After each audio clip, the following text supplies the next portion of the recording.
One more minute. There we go. All right. I'm Love Coach Scott Catamas, and we're very excited to have all of you with us. Greetings, greetings. And I see that we already have almost 300 people coming into our webinar room.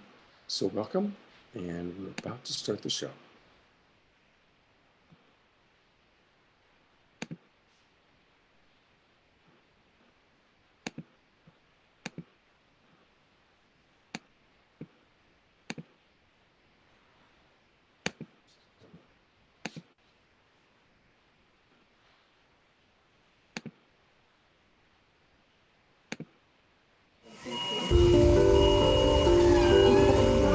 As we look at these images,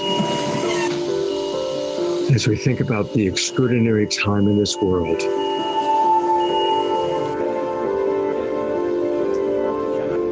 we remember the beautiful line that we are the ones we've been waiting for. And this is the time we've been preparing for. Nobody knows for sure exactly what it truly means, how long it's going to last. But what we do know is we have each other. And so welcome to Saturday Night Live for the Global Peace Tribe. This is your chance, our chance to come together in community, where we're going to have music. Let's walk together, take my hand and we will heal this land. Inspirational speakers. Recreate, reimagine, renew, relook, respect, and regenerate. Wisdom jewels. Let yourself become intolerant of apathy, intolerant of injustice. Let yourself become intolerant of ignorance. And even some comedy. With all of this light energy, not only will you be able to heal souls, but I bet you'll be able to re-soul heals. And some magic. Are you ready? Here we go. Let's count to 3. Everybody, here we go. 1, 2, 3. Solved. Yes. Recognizing that the greatest magic is how we can all be together, no matter where we are geographically, sharing in the universal language of love and music. With all things I am one. With all things I am one. And learning from these extraordinary speakers coming into our show. We are the imaginal cells connecting right now, and they find a new way of connecting. Well, maybe we're not connecting out on the streets and we're not connecting at big concerts, but we are connecting through the globe right now. There are people all over this world in this moment together, this moment when we are beginning to awaken in the chrysalis to who we are becoming. Thank you for joining us. The show is just about to begin. With all things I am one. With all things I am one. With all things I am one. With all things I am one. With all things I am one. With all things I am one. Welcome, everybody. And we have such an amazing show tonight. You know, each week is so special. When people ask, what are we? I like to say we are an inspirational variety show. And during this extraordinary time, there's nothing like inspiration from music and the speakers you're going to hear from today. I want to welcome, we have 365 people in our webinar room and thousands watching on Facebook. For those of you in the webinar room, please use the chat box and tell us your name and where you're from. It's really fun to see where people are from. In the chat box, you can find usually if you go down and take a look. And we also going to be sending lots of messages to the chat box. The last thing I want to just say is we have a wonderful, ever-growing set of partners. And we're really excited that this is the first time that our show is being carried by Awake TV. And we're really excited about our growing partnership with them. We'll tell you a little bit more about them later on in the show. And now it's my pleasure to turn it over to the woman who works very hard to make this happen. My partner in Saturday Night Live for the Global Peace Tribe, Debra Giusti. Thank you so much, and with such a heartful welcome to the show, which is going to be amazing again, with incredible top speakers, musicians, comedians. It's definitely an evolutionary variety show that's coming to you in this very challenging time, but we believe very evolutionary times. We believe it's so important for us to come together and still affirm a positive reality through all this. A lot of us believe we are in a cocoon that we've all come for, and we're a part of a major shift that's happening. And the more we can come together in heart and spirit and affirm the positive values and the positive evolutionary concepts that we live by and want to move forward, this is going to be important for everyone. It is every week. And so we thank you so much for being with us. And this is our 7th show that we've done, and it's gone to the next level every single time. And this week, we're so proud to have as sacred activists, because our theme is sacred activism, follow your heart. We're going to have Marianne Williamson. We're having Andrew Harvey, who coined the phrase sacred activism, John Robinson, who began very early on in his career, Nina Simons of Bioneers, founder of Bioneers, and some incredible musicians, Larisa Stowe, Matthew Human, and Sasha Rose, who are all sacred activists, as well as comedians, Alicia Dattner and Raina Satori, and many other people who are all wisdom keepers who are going to share their wisdom jewels with you tonight. And when we say sacred activism, follow your heart, we're not just talking about these amazing people that are on the show right now. We're talking about you. We're talking about me. We're talking about everyone.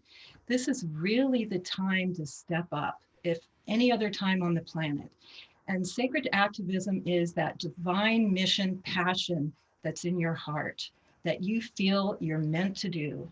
And it can be anything that Spirit calls you to do, whether it's creating an emergency preparedness meeting in your neighborhood, or maybe it's just helping a homeless person, or maybe someone down the street that really needs help, or maybe it's just raising your children to be incredible leaders in the world. What we really feel is Spirit is calling us now. And as we're in this incubation period, in this cocoon, as we're really going within and finding out what we're meant to do and what we're meant to manifest in this next reality, sacred activism is a really key part to moving the world forward in a whole new way. And we have an amazing show coming up next week. We're going to do one more show, then we're going to take a breath and go forward and hopefully come back and do a whole new series. Next week, we're going to have Carolyn Mace. We're going to have Marcy Schmeinoff and JJ Hurtak. We're going to have the amazing Kirtan musician Wah. We're going to have Elijah Ray back. We'll have some of our favorites back. But please come around for that next show that we're going to have next week. And we invite you to connect with friends. We're going to put links in the chat room on how you can still invite them to Zoom. And please feel free to chat in the Zoom room. And stay around for the end where we have community connections, where you can actually come on the gallery and give your 1-minute wisdom jewel of what you feel is so important to share at this time, or what your sacred activism calling is. And we operate this show in the principle of new paradigms on many levels. And that includes using the gifting economy. So we're giving this show to you as a gift. And we request that you give back to us at whatever level you feel your heart calls. And we take that income, that green energy, we use it for producing the show in the future, but we also redistribute it to nonprofits that are really helping on the front lines. And we've been able, because of your amazing donations, to give away thousands of dollars. So we appreciate that.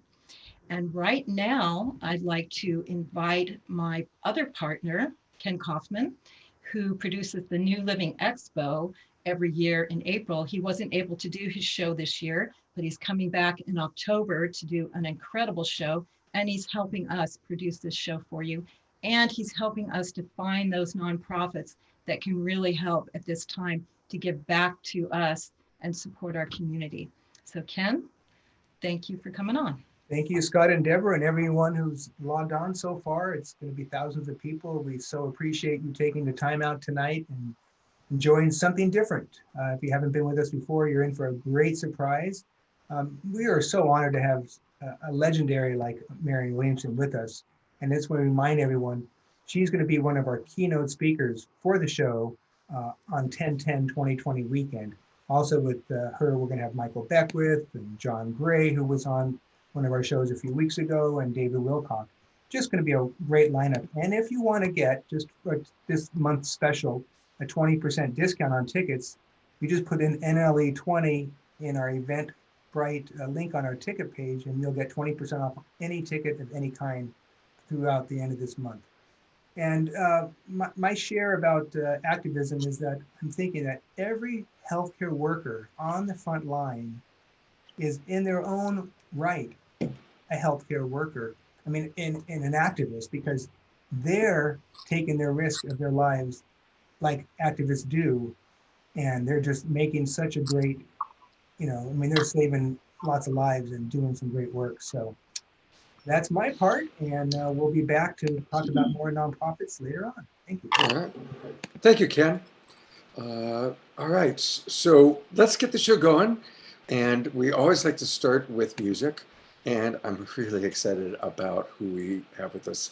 We have Larisa Stowe and a couple of her friends with her. Welcome.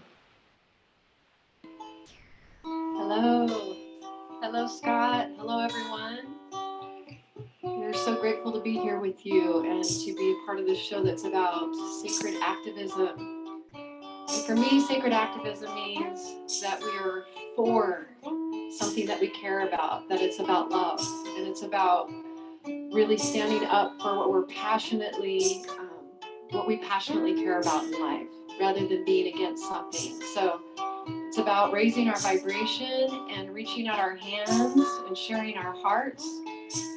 And Gandhi, this is one of my favorite examples, is that in South Africa, when there was this oppression against the Indians, Gandhi made friends with the Prime Minister, General Smuts, who was at the time about oppression of the Indians, and he would not give up with showing up and having conversations that came from a place of love and bridging friendship with General Smuts. And eventually General Smuts changed his mind and dropped his thinking and dropped into his heart.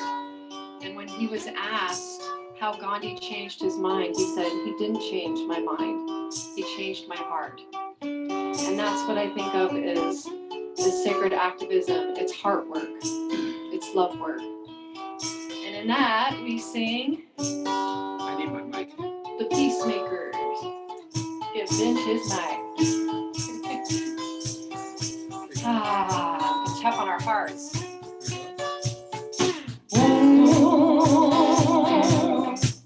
Yeah, yeah. Oh, hey, yeah. Hey, yeah. Love, love, love, love, love. You're in me. Love, love, love, love, love.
getting so into what we believe that we can't hear what others are saying?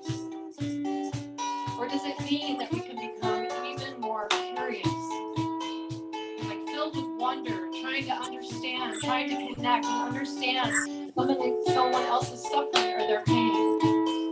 And if we can do that, then we can begin to build bridges if we come from curiosity.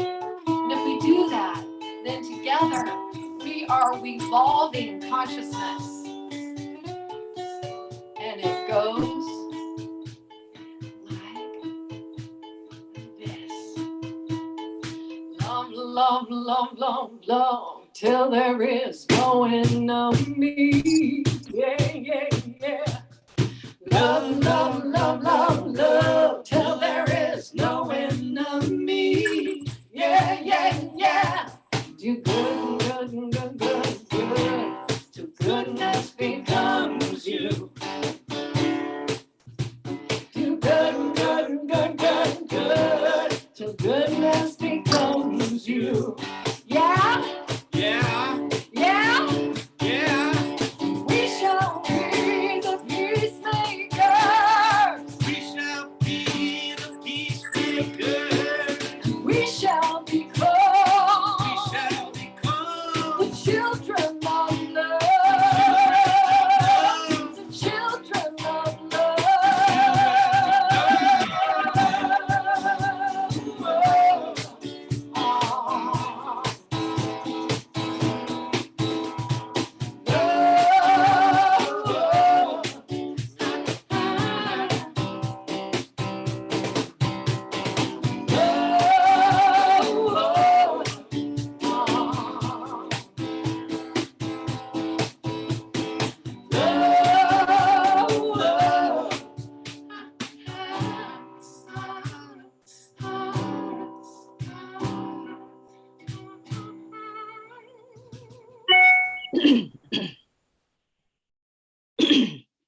Wow. Absolutely. Wow. Thank you so much. That was just a perfect way to get started. We're going to hear more from Larisa and Benji and her drummer. Well, Christo. We're going to hear more from them a little bit later on in the show. I'm going to turn it over to Kenny and Debra are going to introduce our featured speaker tonight. Thank you. And Marianne, I just want to tell you, thank you for joining us tonight. You've been on a wish list for many months that we've been doing this. So, well, I'm honored to be here. Thank you for having me. Well, it's just a great honor. And I'm going to just turn it over to Debra to let you do a formal introduction for you. Thank you. Thank you. Wow. There was so much to say to honor this very special woman who epitomizes sacred activism. For 10 decades, she has been known as a spiritual thought leader, best-selling author, political activist, but she is truly someone that has put her passion into action. And just a few things that Marianne has done. She has founded in 1989, the Project Angel Food, where she has delivered more than 12 million meals to ill and dying homebound patients around the world. She co-founded in 2004 the Peace Alliance that supports a creation of the US Department of Peace. And if that wasn't enough, she took deep action and went into politics. Not only did she run for Congress in 2014, she went deep into the trenches and ran for president, if you can imagine what that journey was like. And she did that because she knew there is extreme dysfunction in the core of our politics, in the core of our government. And she became our voice to point out what's needed in terms of holistic politics, that you just can't fix one thing here and one thing there. It's a whole systems, which we know in our holistic healing and our spirituality and everything we've been in. And if you can imagine what she's been through, we are so thrilled to honor her. She brought up topics like the reparations for slavery, which is a really touchy thing that most politicians won't touch. And she's speaking the truth of core dysfunction. And because she's our voice, I am so happy to have her here with you now. So Marianne, thank you so much. And with Thank so you. much love, I present Marianne Williamson. Thank you. Thank you so much, Deborah, for that very generous introduction. And it's just exciting. As I said before, it's an honor and it's a lot of fun to be here with old friends like Andrew and John and Ken and all of you. So thank you so much. And I think what you're doing is so important. I'm reminded of a line in the Course in Miracles where it says that an idea grows stronger when it is shared. And as you said, Deborah, at the very beginning, and many of the things that we're talking about here tonight are ideas that all of us already believe in. But as Andrew coined the phrase sacred activism, we have to take the sacred now and make it active. I've been saying for a long time that the era of data collection is over. I see that someone in the chat room is referring to my book, A Politics of Love, which certainly has to do with how we activate the sacred in terms of the world that we live in. The era of data collection is over in the sense that there's so much that we all already know now. And a lot of the spiritual principles that inform books that we've all read, tapes that we've all listened to, now it's time to apply these principles in deeper ways than we ever have before, and also in ways that go beyond the personal self. That's really what the evolutionary leap and challenge and invitation is as we move deeper into the 21st century. To take a lot of the principles that we're all already familiar with and expand our sense of their applicability, not only to how these principles affect my life, but how these principles affect the species. Not only how we manifest the future that you want or that I want, but the future that is the only survivable, sustainable option for our children and our children's children and the human race as the 21st century unfolds. So some of the spiritual principles that I'd like to focus in on are the following. First of all, the universe is intentional. It is always moving in the direction of a greater good. That is the intelligence of the universe. The universe is driven by a divine intelligence or love. But free will means that in any given moment, we are choosing. Sometimes we choose consciously, sometimes we choose unconsciously, but we choose whether or not to align our thinking and our behavior with that divine intelligence that is always moving towards greater love. The universe is self-organizing behind that greater love and intention. That's why an embryo is already programmed to become a baby, and the bud is already programmed to become a blossom, and the acorn is already programmed to become an oak tree. Similarly, you and I are already programmed to become the highest, most creative manifestation of our potential in this life. However, free will means that unlike the acorn, unlike the embryo, and unlike the bud, you and I can say, no, don't want to. You and I can separate ourselves from that divine intelligence and think ways that are counter to it and behave in ways that are counter to it. But what is called in the East karma, what is called in the West cause and effect, means that all thought creates form. If I think with love, divine intelligence, co-create, meditate, pray, get my guidance from within, go out there to extend love, then that is what I will create in my life. And that applies not only to me, but it applies to us because we collectively co-create as well. On the other hand, if I decide not to, and I think without love, and I behave without love, that will create form too. And that will come back to me as well. So the healing is on the level of cause. God himself will not violate the principle that he created by changing the effect unless we're willing to change the cause. Now, what happens in the human body?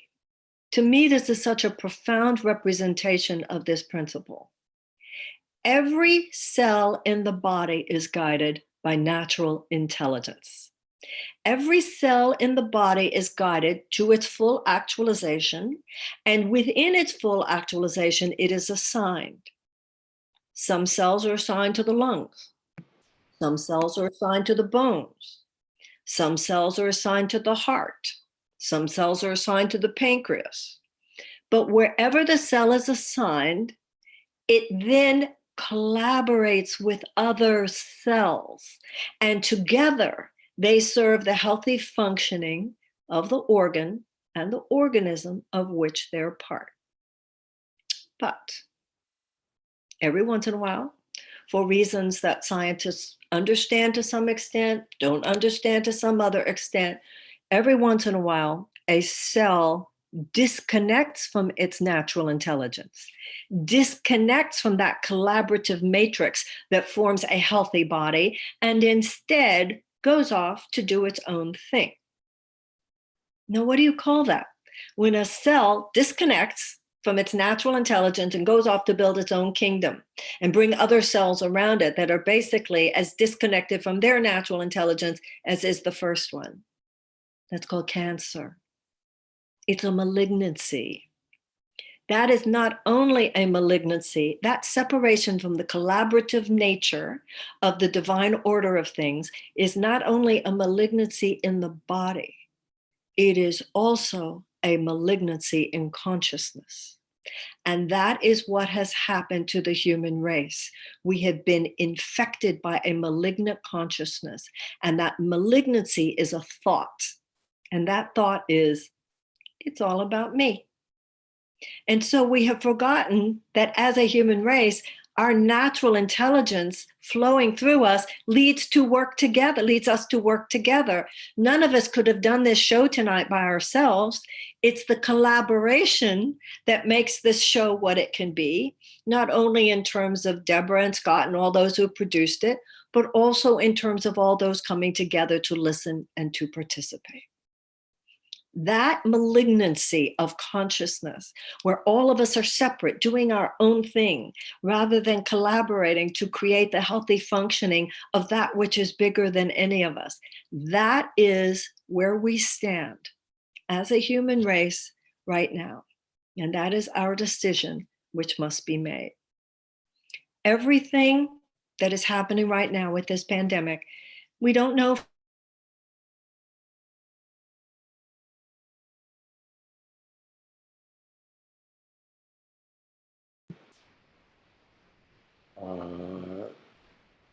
hopefully she's going to come right back.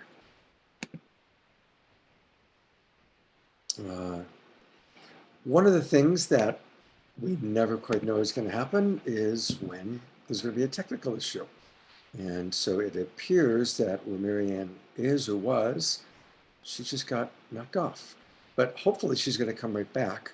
And what I think we'll do is, while we wait for Marianne to come back, I'm going to turn it over to our first wisdom jewel, Trathan, who does wonderful, wonderful work. And we're going to learn from so many of our people that are amazing, doing great work in the community, many of which we support. And I'm going to put the spotlight on you, Trathan, a little bit early. Hope you don't mind. But would love for you to adjust your camera so we can see more of you and less of the ceiling. Thank you. Yeah. And tell us all about what you do, because it's great work. Yeah, actually, this weekend is the 18th anniversary of Daily Acts Organization's first sustainability program. And taking a sacred, reverence-centered approach to activism is definitely what has sustained me and our staff through all the years, and especially in a stormy world that seems to keep on getting stormier. And so a couple things that we do is really frequently recenter on our core values and our core operating principles. And there's 3 core values, and it's reverence, ripples, and relationships. And so for us, I've just consistently, it all starts with our heart as the operating principle, and returning again and again and again through the heartbreak, through the challenge, through the difficulty, just returning to our heart. Ripples is reclaiming the only power we have, and that's of our daily actions and how they ripple to live and share our inspiration, and to recognize that we can transform ourselves, our homes, our gardens, our neighborhoods, even local policy and beyond, by reclaiming the power of our individual and collective daily actions. And then the third is relationships. The operating principle is nurture community, because that's how nature sustains the web of life, is by creating and nurturing community. And so we've recently started a Be the Change campaign, which you could go to dailyx.org if you want to be a part of or get resources. And there's 4 parts to the campaign. The first one is around gardening. So right now, getting your hands in the soil, because you could literally change the world in a garden.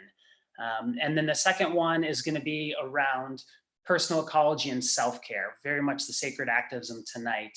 And the third and fourth areas are around conserving resources and getting civically engaged, because we really have to start with our heart, reclaim our power, and build the public and political will for transformative change.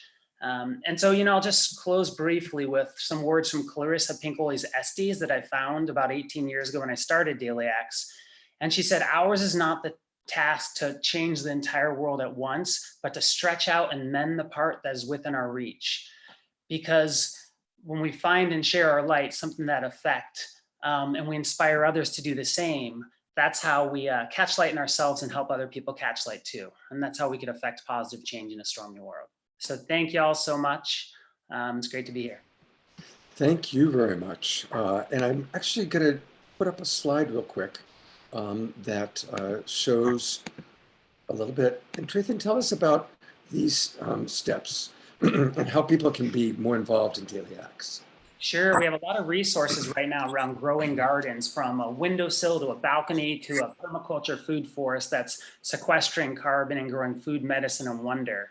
And that's where, getting your hands in the soil and embodying our values and reconnecting to nature and community at a basic level. And then true to tonight, of the self-care and personal ecology practices, like they say on a plane, you have to put your own oxygen mask on first. And so appreciating the show and just that reminder, and there's a lot of tools and practices people could do to sustain in the work. And then from there, we move out into saving resources and building civic engagement, getting involved in climate policy and all that good stuff. Beautiful. Thank you so much. And I love the word grace. Yogananda taught the greatest prayer is maximum grace. And Marianne Williamson reminds us of everyday grace. This is actually one of my favorite books that she's written. And in an act of everyday grace, Marianne is back with us. So welcome back, Marianne. Thank you. I am so sorry that I dropped off. But anyway, thank you so much for giving me the opportunity to conclude. What I was saying when I froze or dropped, whatever that was about the pandemic and this period that we're in. We don't know exactly where the virus came from, but whether it came from a lab or whether it came from a wet market, it came from a place in consciousness which had to do with a lack of reverence, either reverence for the planet, reverence for people, or whether reverence for animals. One of those was missing. We do not have a reverent economic system. We do not have a reverent healthcare system. We do not have a reverent political system. Rather, these systems which now guide public policies on this planet are without reverence for life, without moral or ethical responsibility to the people, to the planet, to the animals. And we are now reaping what we have sown. And so the universe is not only self-organizing in all the ways that I said before, it's also self-correcting. The body has an immune system. The psyche has an immune system, and civilization has an immune system. And you and I are the immune cells. So right now, as we think of ourselves as immune cells, that to me is what sacred activism is. Each and every one of us, through prayer, through meditation, through forgiveness, through spiritual practice, are guided, just as every cell is guided, one to the pancreas, one to the lungs, one to the heart. You and I are guided. Some of us will be guided to gardening that we just heard about. Some of us are guided to the music, to be a musician, as we just heard. Some are guided to be cells in education. Some in business. Some in spirituality, and politics is our collective assignment. As we now work together, because no amount of personal charity, no amount of personal action is going to be enough to turn this ship around. We're going to have to collaborate now. And that's all that politics is. All that politics is, we should think of it as a sacred thing. You know, at the very beginning, we heard about Gandhi. Gandhi said that politics should be sacred because everything should be sacred. It should be a way that we come together as we're coming together tonight. And just as so often we visualize what we want for our lives, it's time now to visualize what we want for the planet. Just as we have these intentions for our lives, we should have an intention for the planet. Just as we manifest what we want in our own individual lives, it's time for us to expand all that and come together and make manifest a sustainable and survivable world. We do that through atoning for our lack of reverence, even though we might have ended individually, and I think most people are decent, good, dignified people, but we have not been thinking enough over the last few decades about the public policies that guide the collective and have an effect on millions and millions and even billions of people. It's not enough for us, particularly those of us who are Americans, to talk about how we want to be the peacemakers and sing about being the peacemakers when millions of people all over the world are looking at us and thinking, what are you thinking? When for the sake of a $360 billion arms sale to Saudi Arabia, you are participating in a genocidal war in Yemen. And so it's time for us to mature. And I believe that this is the time, that's what the meaning in many ways of this pandemic is, this crisis moment. All of us get to think more deeply. All of us get to reflect. All of us get to reset. And on the other side of this, my hope, my prayer, and I believe what all of the things that we're talking about here tonight and such beautiful, this is such, you know, it was described at the beginning of the evening as a variety show. It's a kaleidoscope. One person coming with the music, and one person coming with, talking about the animals as John will do, and the food. One person talking about sacred activism as Andrew will do. This is a beautiful thing, but we have to do more than talk. On the other side of this, we need to get going. We need to recreate the world in which we live. And so I'm so grateful that this is a place where I can actually ask that you join with me. That's what we're doing here together, because we know that the most creative place is not just in the mind, but in the heart. And that has already been said here tonight as well.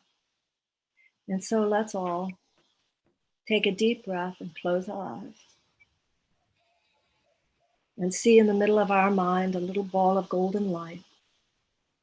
And we watch this light as it expands and covers the entire inner vision of our mind.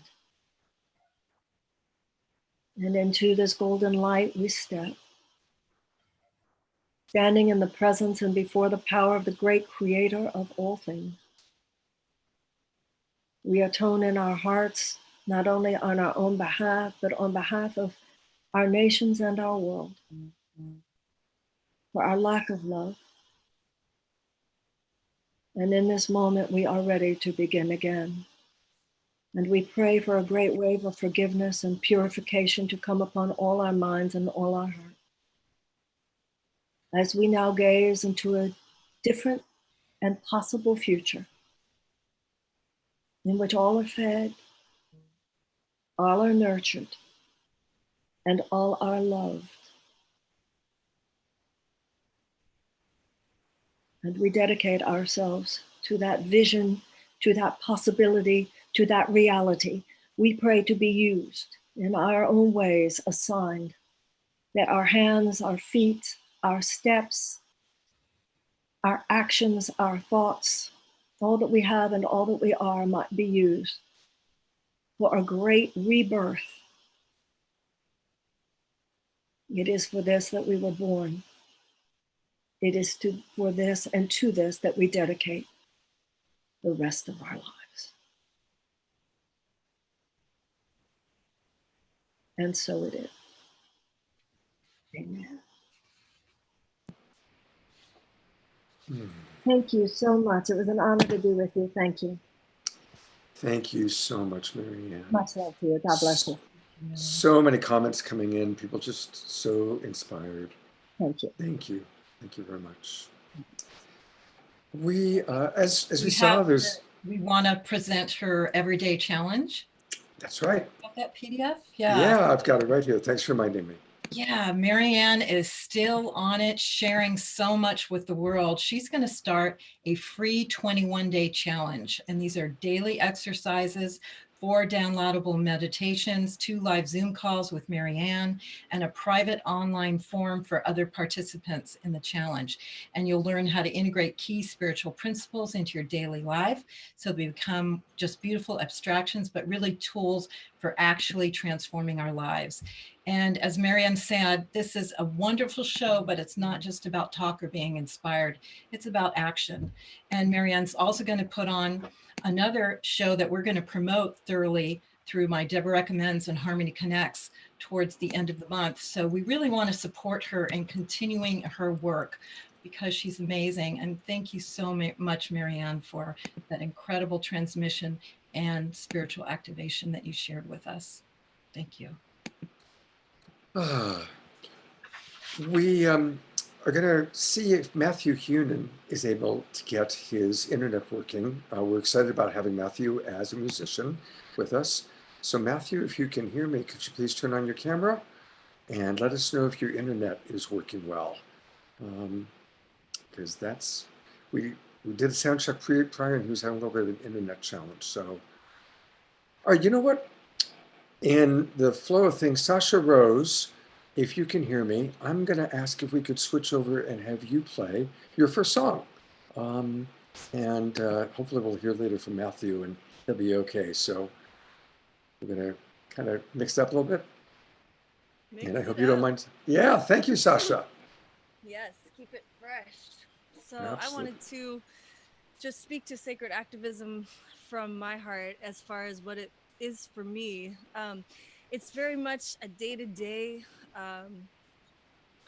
just the feeling of service, the feeling of what we do that gives us the most joy, and following our heart, following our bliss, following our path. And for me, it's music. And now I also have a baby girl, so my sacred activism is very much geared towards creating a beautiful place for her to live and be, and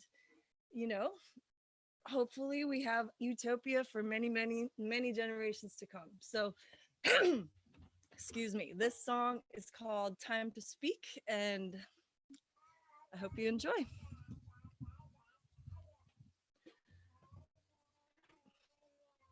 Thank you.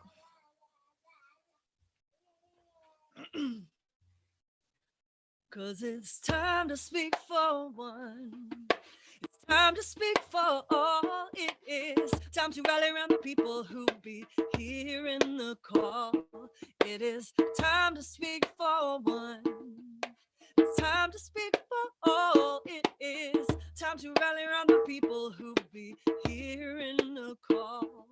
'Cause we live amongst a pool of what our choices have ingrained. It's only us that keeps us down when our mind becomes enslaved by the thoughts that do not serve a heart that's destined to be true. I keep my thoughts on positivity no matter what I do. It's time to speak for one. It's time to speak for all. It is time to rally around the people who be hearing the call. It is time to speak for one. Time to speak for all. It is time to rally around the people who be hearing the call. So raise your voice to the heavens. Raise your voice to the sky. Raise your voice for the people who still have a heart to try. Raise your voice to the heavens. Raise your voice to the sky. Raise your voice for the people who still have a heart to try. We're picking up the pieces of this land of broken dreams. Witness to the fabric torn apart at the seams. But through the concrete grows a flower. A seed of hope has found its place, and we are trusting that creation governing everything in grace. 'Cause it's time to speak for one. It is time to speak for all. It is time to rally around the people who be hearing the call. Oh, it is time to speak for one. Time to speak for all. It is time to rally around the people who be hearing the call.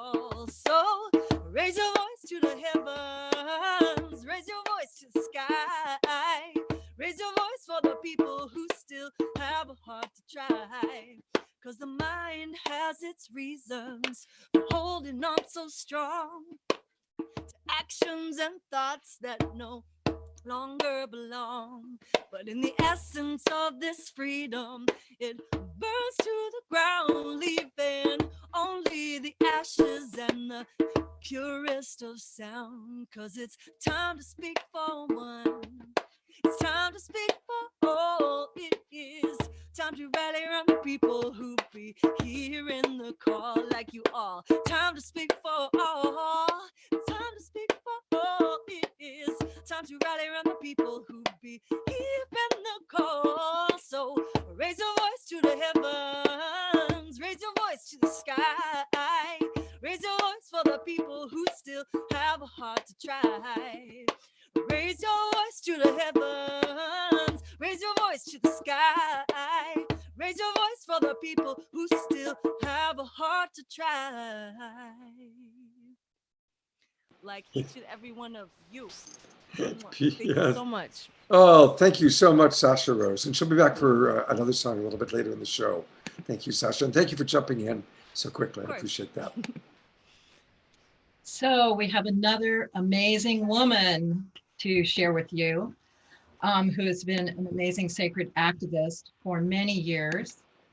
Nina Simon is the co-founder of Bioneers, who is an incredible, important conference that's been going on in October in the San Francisco Bay Area for over 20 years now. It brings together worldwide people that are on the forefront of assisting our ecology, our society, and everything that can create a sustainable and healthy life.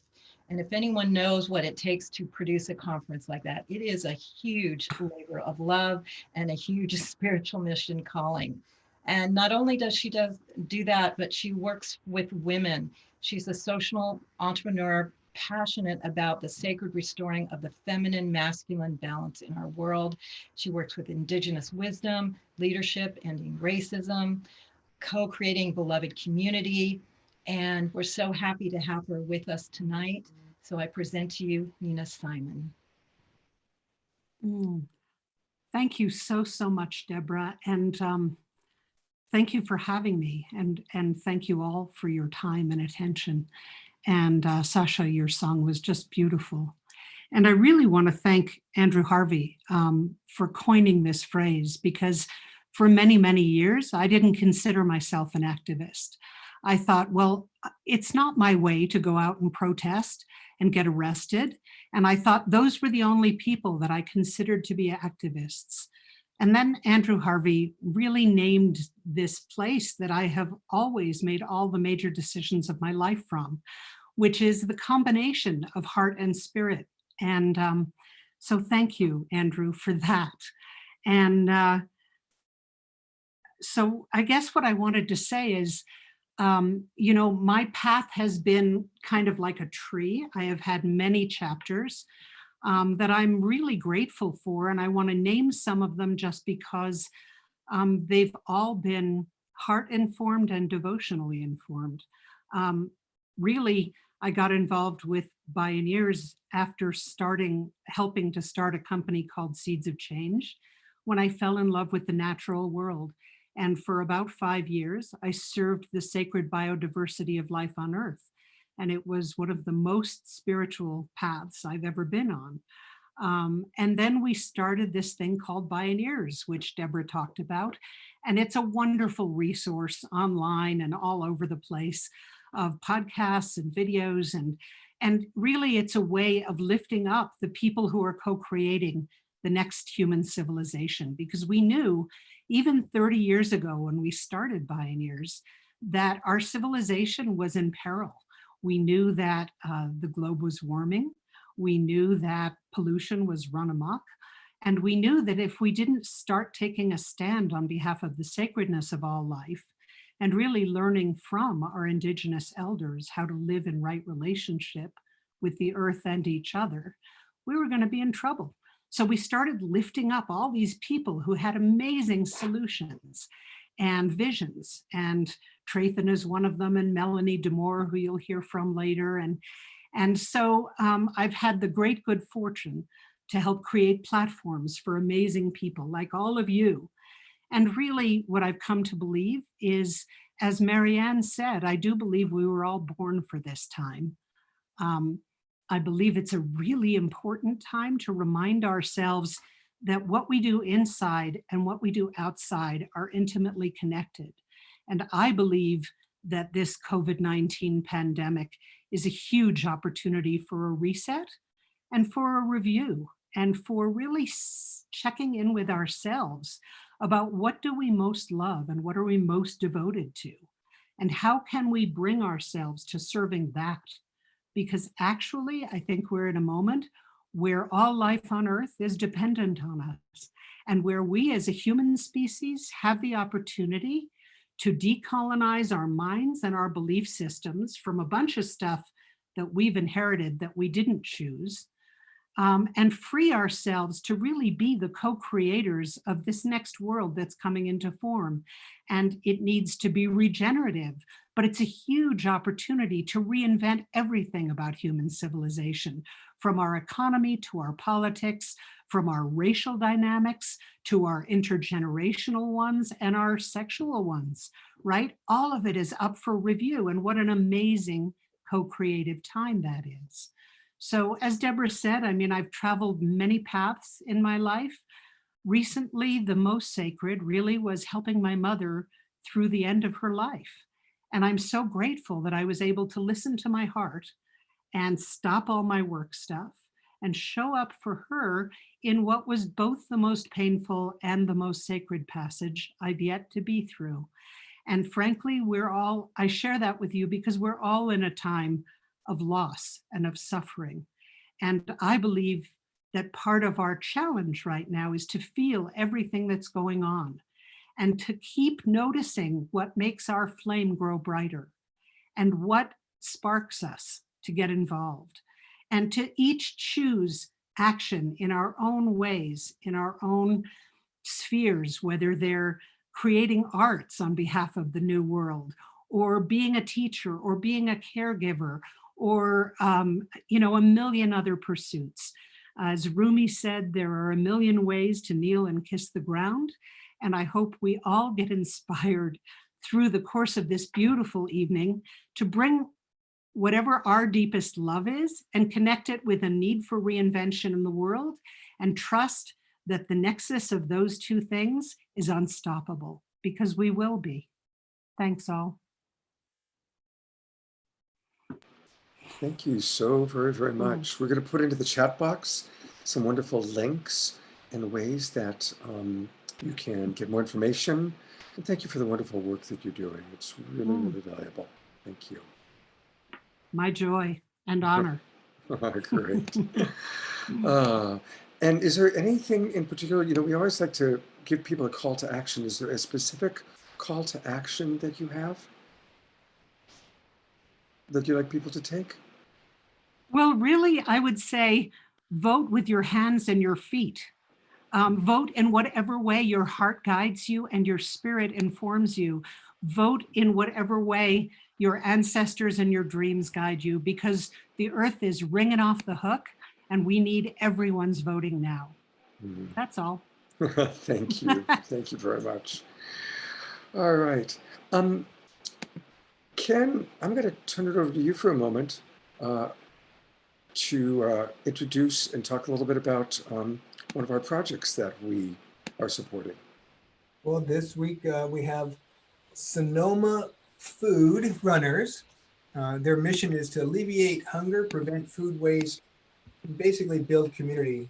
They really walk their talk, and they provide a lot of food basically for Sonoma County. They take food that otherwise would be thrown away, and they make great use of it. And if they're on the camera, they can talk a little bit more about it for a minute. And there it is, just putting it up.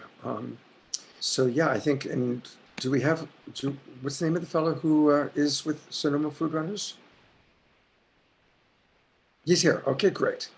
I'm unmuting you and putting the spotlight on you. Welcome. I'm not used to seeing myself. I apologize on there. Sonoma Food Runners. we've worked through just to give a little history, the past 4 fires, the power outages, and now the virus. We pick up excess food from everybody. We even pick up excess food when shelters get too much food of something. We'll take it to another shelter or a place of need where they need it. So we shuffle food around just so everybody gets fed and everybody gets their needs met, and none of it goes to waste to that horrible landfill, which creates methane gas, which we don't need in the air. We partner with a lot of different people, and when we deliver the food, we don't just drop it off.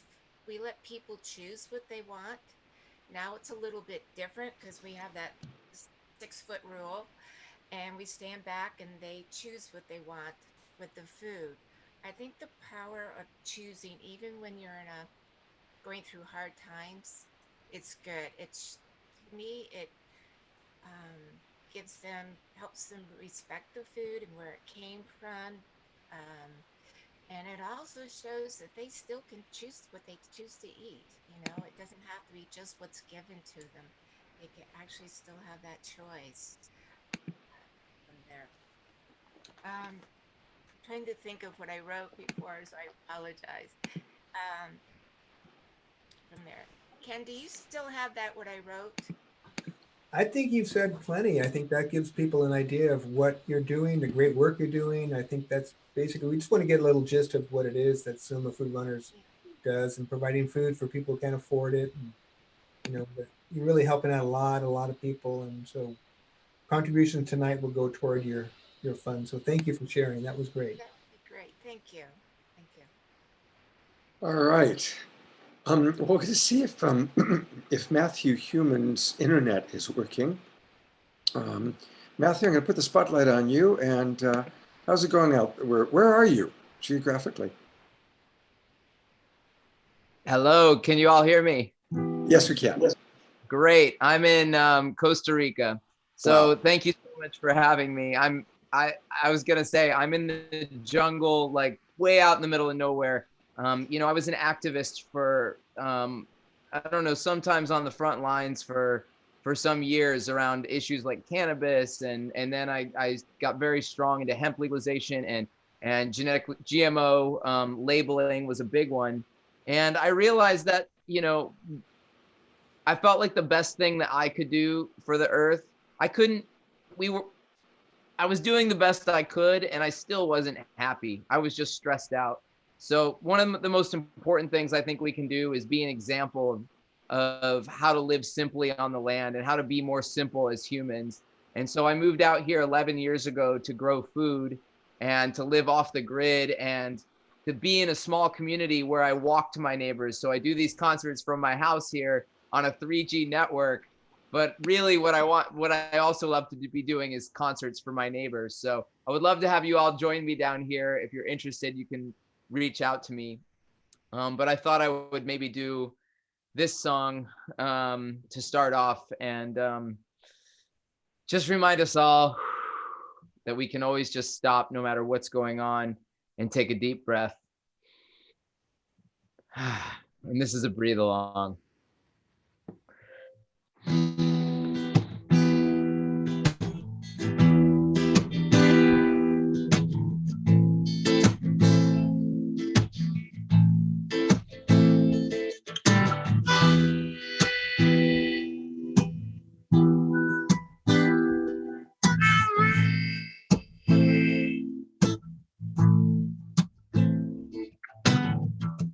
Once upon a time, there was a people who forgot how simple life really was. Instead of sitting around with families, there was individuals sitting around boxes and screens. We forgot how to grow our own food, and hunting was replaced by factories very cruel.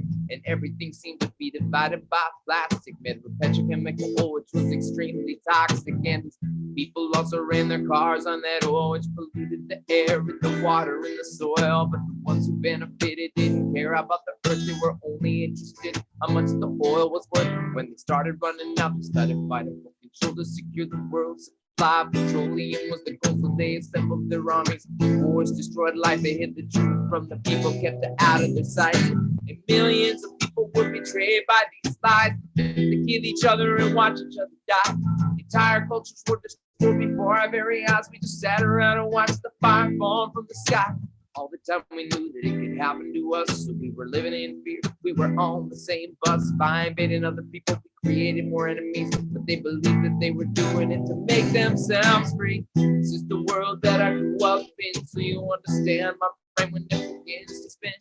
Searching for solutions, a better way to be, and I think much clearer when I begin to breathe.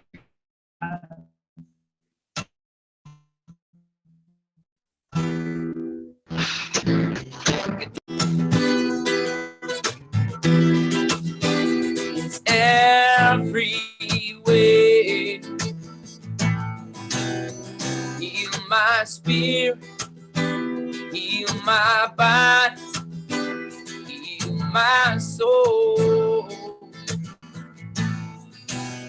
I know who I am, consciousness spinning through sacred air, through sacred air.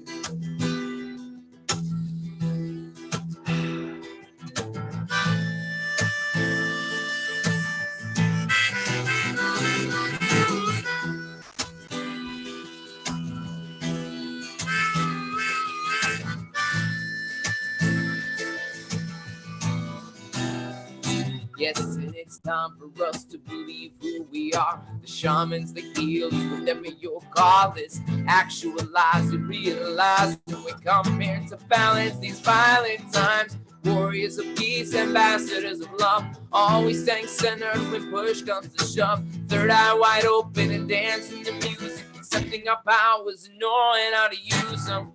Coming together, we circle the globe, seeing the oneness, our chakras are glowing.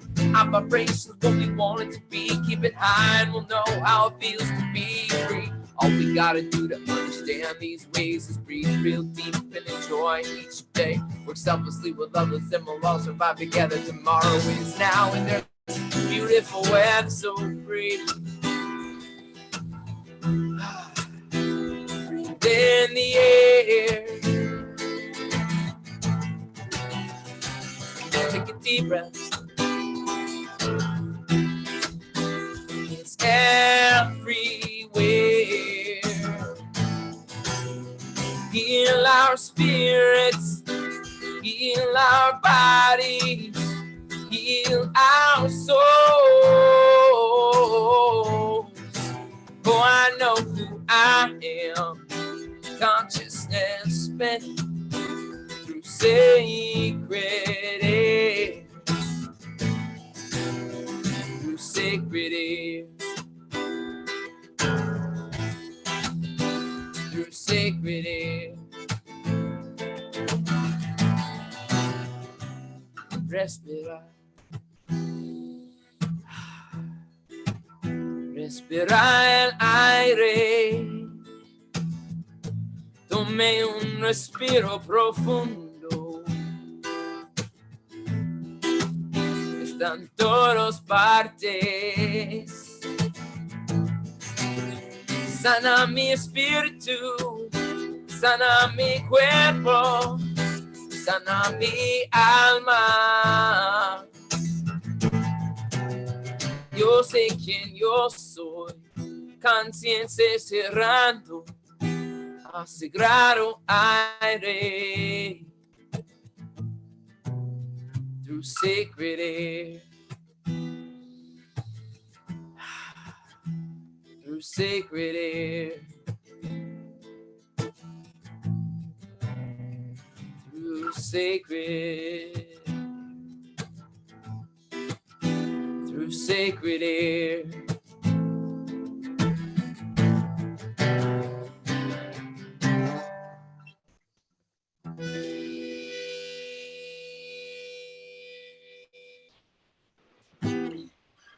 Oh, thank you so much. Thank you. And all the way from Costa Rica, We had a brief little internet glitch, but then Maximum Grace and it came all the way through. So we're grateful for that. Thank you so much. Yeah, thank you. All right. Well, we have another wisdom jewel, and this is with actually a friend of mine who I have tremendous admiration for. You are looking at Veronica Monet. And Veronica is an activist in many ways. She's been doing the good fight, the good work for a long, long time. She's an internationally acclaimed sexual and spiritual empowerment change agent. I love that term. We are change agents, aren't we? She's been on CNN, Fox, Politically Incorrect, Yale, Stanford, UC Berkeley, are all places where she has spoken. And so she's really quite special. He said there was an internet glitch. Just a reminder to keep, I'm going to try and find him and mute him. Human, you gotta mute yourself, partner. Thanks. Back to Veronica. She began her activism in college, where she volunteered for a domestic violence shelter.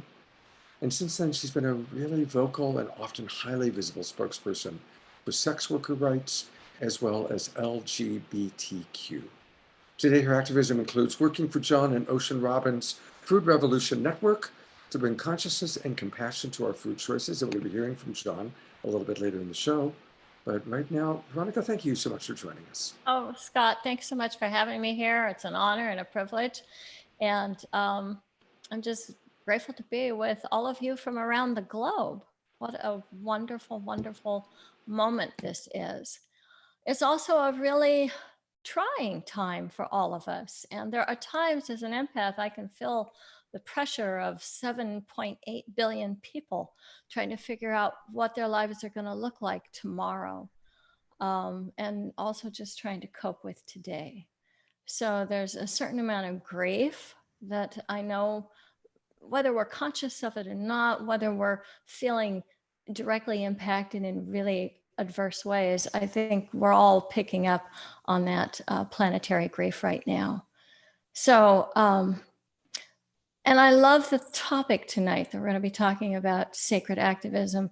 Really resonated with what Marianne shared about collaboration, talking about the cells of the body. And I think that it's really important that we look for all the ways in which we can partner, not just with each other, and not even just with the other sentient beings on this planet, although I think all of that's incredibly important. But I think it's really crucial that we develop a spiritual practice that is perhaps a little bit different than the ones that some of us might have been exposed to when we were growing up. I'm specifically talking about our relationship with the divine and how sometimes in prayer we have learned to come to our version of God or a great spirit or the goddess, whatever terminology works for you, perhaps your higher self, with some supplication where we're actually kind of entreating the divine to help us or assist us.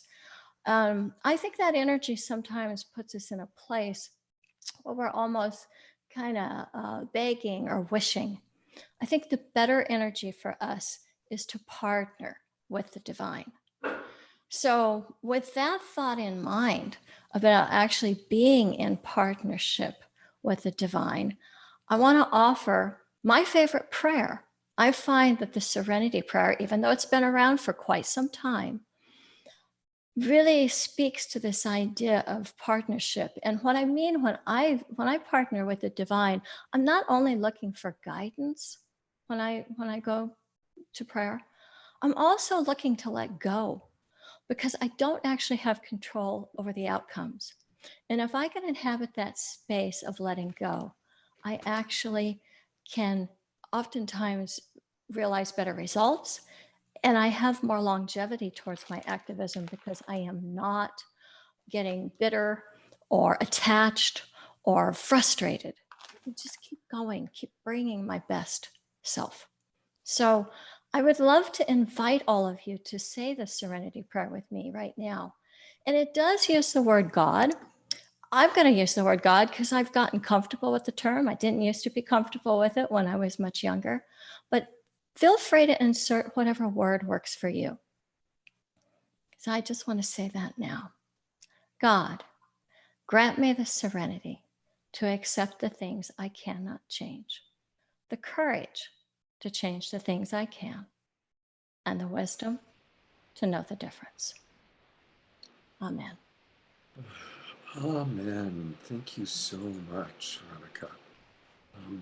Veronica has a lot of wonderful offerings, and you can find out more about her by going to her website, theshamefreezone.com, www.theshamefreezone.com. Also, I did an entire hour interview with her about a month ago, 6 weeks ago, maybe it was. And you can find that in the Love Coach Academy videos. So thank you so much, Veronica. Really wonderful to have you with us. And I'm turning it back over to our partner, Debra Giusti. So this has been so wonderful, so heartwarming. I love what everyone said. And I'd like to share personally that my form of sacred activism was producing the Harmony Festival for 33 years that happened in Santa Rosa from 1978 to 2011, and was the first transformational festival that grew to 30,000 people. And then from that, I created Debra Recommends and Harmony Connects. And also I published a book called Activate Your Soul Tribe, because it was in that working with community and sharing with community, I found how potent working with your soul tribe is. So this is a free book I'd like to offer you as a gift. It's an ebook, and you can sign up with Activate Your Soul Tribe, and it will share with you how we incarnate in soul groups that all have common missions and passions, and they're meant to work together and come together. And I would say this is a very large global peace tribe soul group. And it will share with you how you have an immediate soul family that is your immediate contracts of your immediate relationships, your business partners, your friends, and also that we're all interconnected with soul contracts. And those soul contracts light up and inform us on how to move forward. And when you're really super conscious of that, you have more autonomy of manifesting and attracting your soul family and having more empowered relationships. So I'm inviting you to check out the book. I'll put the link in the chat room as well. And it's also going to be on Amazon in June as a print book, if you like the old-fashioned print book way. But it's there for you to show how you can have much more empowered lives, thriving communities, and really attract your soul tribe to co-collaborate and mega manifest together, which is so important in these times, because this is what we're all doing now. And I'm here to introduce our next wisdom jewel.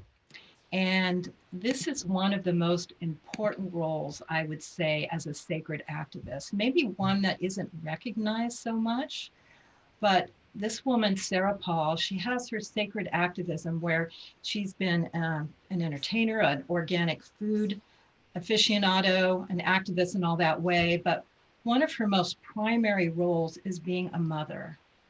And isn't that the most important thing? To be totally devoted to your kids, to raise those children who are actually going to walk into and live in this world that we're creating now. So I'd like to turn it over to Sarah Paul, who does 5 carats, and let her share with her wisdom jewel. Thank you. Thank you, Debra. This has been really amazing. I'm so happy to be here. And yes, I have 2 children, 2 girls. They're 17 and 9. And I came to I'm in Los Angeles. I came here because I was inspired by conscious media and movies. And I came here to make an impact in the global media world. And I still am doing some work in that area. We supply organic foods, plant-based foods to movie sets. And I definitely believe there's a connection to the content that's being created is affected by the food that producers and actors and people are eating. But it was definitely when I had my daughter and she was in 1st grade that I really, having a child sparked in me another level of activism, because seeing how the institution of school showed up for her and what they were feeding the children and how the curriculum, I started questioning everything. And I became a food activist, and I still am very involved. We have a mission-based company called Just One Organics. We are helping farmers with their food waste by pureeing it and drying it and getting food to hungry, malnourished people. And the other big thing for me, seeing our school system and being involved in that, was the language, and that they called it language arts, but it was missing the art part. It was the reading, writing, spelling, grammar, punctuation. And I thought, well, wait, what about how words make us feel and the power of words? And so when I was 12 years old, I started writing poetry. And so recently I realized that this big part of what I'm here to do is share the words, the language in my poetry. And so I wrote this poem during the pandemic. It's called Enlightened Solitude. And here it goes. The gatherer of the gatherers, the leader of the tribes, we have to get together and save our only lives. The love we have to offer, the peace we have inside, we're missing out on magic. We're even touch deprived. A simple way of living, full of morning birds, spoken words, laughter, tears of joy, have seemed to have been forgotten, replaced by technology and toys. Hiking, swimming, picking flowers, singing, dancing for 10 hours. Riding bikes, loving life, helping one another strive, caring for our soil so that we will survive. Healing is the name of this game we all must play. Ourselves, each other, and the planet, this is the only way. To fix these broken systems that only serve the few, our internal world of magic is where we'll find the truth. So share your gifts and knowledge, find the purpose that you hold, dismantle the program and the lies that you've been told. Inner peace and wisdom, courage, strength, and fearlessness, bravery, determination, a fortitude of bliss. The expression of solitude, in this enlightened moment, we conclude, our collective creative power cannot be subdued. So I have an Instagram I just launched. It's called Words for the World, and I'll post it in the chat. You can check out a lot more of my poetry, and it's really sacred. It's just been coming through me for a long time, and I'm just now starting to share it. And it's the simplest form of myself and my activism. And I can be out there doing all these things in food justice, but this is what is in the simplest form coming through me are the words. So Words for the World, check it out. And thank you all for your the work that you're doing. Thank you so much, Sarah. Thank you. It was beautiful. And yes, blessings to all parents, maximum grace for parents. I've always been fascinated with the universality of religions and faiths, and was very influenced by Paramahansa Yogananda and how he brought different faiths together. And quite a while ago, somebody gave me a wonderful book, A Walk with Four Guides. It was written by Andrew Harvey, and I didn't know who Andrew Harvey was yet. But it's a beautiful book where he talks about Krishna, the Buddha, Jesus, and Ramana Maharshi. And that began my love affair with the wisdom and the eloquence of Andrew Harvey. And this whole show came around because I love this book. It's called The Hope. It's a guide to sacred activism, and I keep it by my nightstand, and it inspires me. And so when we were thinking about themes, I looked at the book and said, we've got to do sacred activism, but only if we can get Andrew Harvey. And oh my gosh, I was so happy when Debra told me that Andrew had agreed to be with us. I'm not often starstruck, but Andrew, it's really, I'm noticing my heart is fluttering. A little bit more about Andrew. He's an internationally renowned religious scholar, writer, and teacher. He's written over 40 books, including The Hope, which I just showed you, Son of Man, Savage Grace. He was born in South India in 1952 and has devoted much of his life to studying the world's mystical traditions, including intensive study of Hinduism, Buddhism, and Sufi mysticism. He's had an amazing life, and thank you so much, Andrew, for being with us, and we're eager to hear what you'd like to share.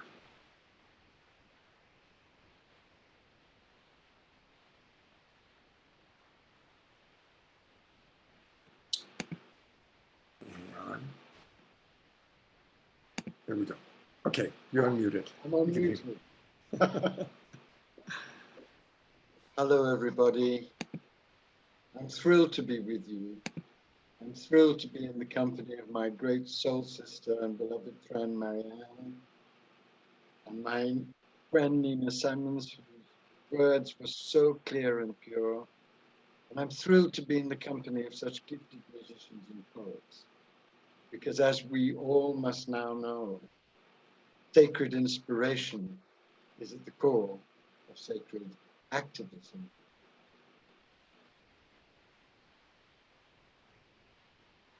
Four years ago, I was sitting with His Holiness, the Dalai Lama, in a garden in Australia. And we were speaking about sacred activism. And I asked him, what message do you think I should give to the growing movement of sacred activism that was engendered by my book, The Hope? What message should be the one that all sacred activists everywhere imprint upon the core of their hearts? And he laughed wildly, first of all, and then he became very concentrated and very focused. And he said, humanity is in danger of extinction.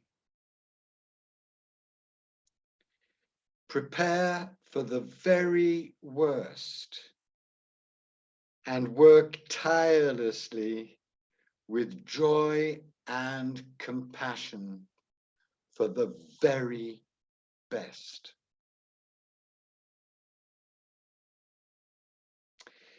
In the intermediary 4 years, we have had the major reviews from the United Nations that told us that if we don't solve the climate crisis within the next 10 years, we will be in free fall.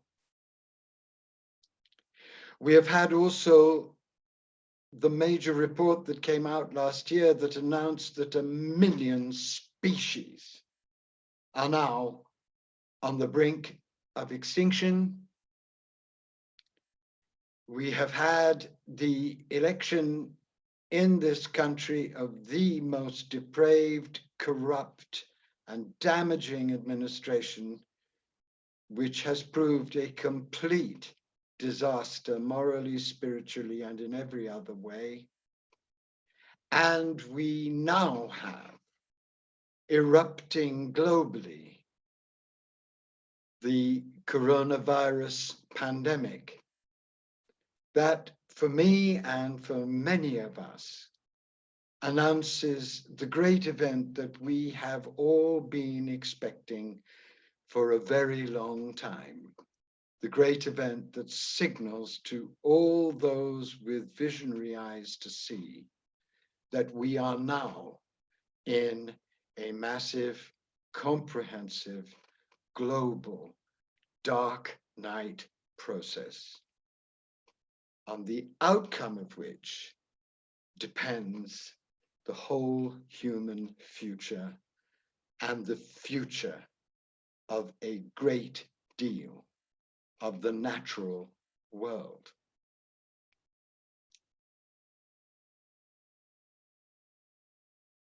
I have never been calmer or happier or more grounded or more joyful. But my joy and my happiness does not depend in turning away from the exploding tragedy of our burning world.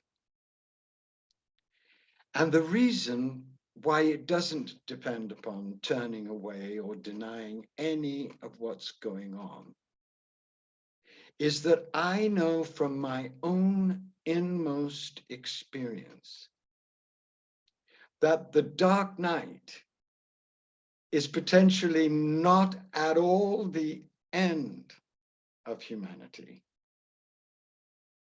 but potentially the excruciating and amazing birth canal of a new embodied divine humanity. And I know this because I lived through a terrifying and horrifying and extreme dark night which lasted 10 years, out of which came the realization that created sacred activism and gave the world a map for sacred activism, which hundreds of thousands of sacred activists all over the world are now rejoicing in and adding to with their own wonderful creativity in thousands of gorgeous and glorious ways. So I know that our severest agony can prepare our greatest joy. The deepest chaos we go through can help us reach a far richer, wider, more inclusive order. And the near insane anxiety that any dark night produces can help us all do what all of us, I believe, must now do, which is to allow this burning in the world to burn away all our illusions and sentimentalities and follies and narcissisms, so that we can embrace with our full being, heart, mind, soul, and body, the great birthing force that the divine is offering us now in the time of our greatest dereliction and need, but also in the time of our most amazing possibility, the force of sacred activism. I define sacred activism in two ways, which I hope will be truly helpful and inspiring for you. The first is that when you bring together profound spirituality with wise action, you create a force in you and in the world that is stronger than either activism on its own or spirituality on its own. And we've seen in the 20th century what can be accomplished even in dire situations by beings like Gandhi and Martin Luther King and Lech Walesa and Nelson Mandela and Jane Goodall and the Dalai Lama, who have turned up, inspired and inflamed with this force. We've seen how solutions in intractable situations can be engendered and lived out and embodied and installed by this force. So none of us now have any excuse, I think, not to become in our own unique and fervent ways sacred activists. If you love the world, you are being challenged at the deepest imaginable level to turn up in the splendor and fire and joy and purpose of your love and put that love into wise, radical action now with others. The most important thing that I have learned in my journey, which has been terrible and wonderful,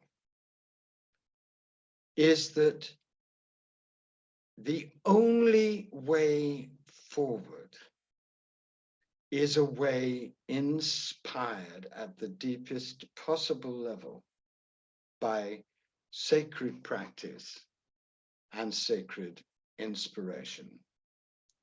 A mysticism that floats off into the transcendent and abandons the world and its agony is just a higher form of narcissism. And an activism that isn't grounded in spirit will burn out, especially in the excruciating circumstances that you and I find ourselves in now, and which will get worse. Because don't kid yourself. The coronavirus is a terrible crisis. There will be a second wave. We won't be rid of this virus for a long time. There will be other pandemics. The bats have 1,400 varieties of coronavirus. And there are viruses that are lurking in the tundra, which will be released.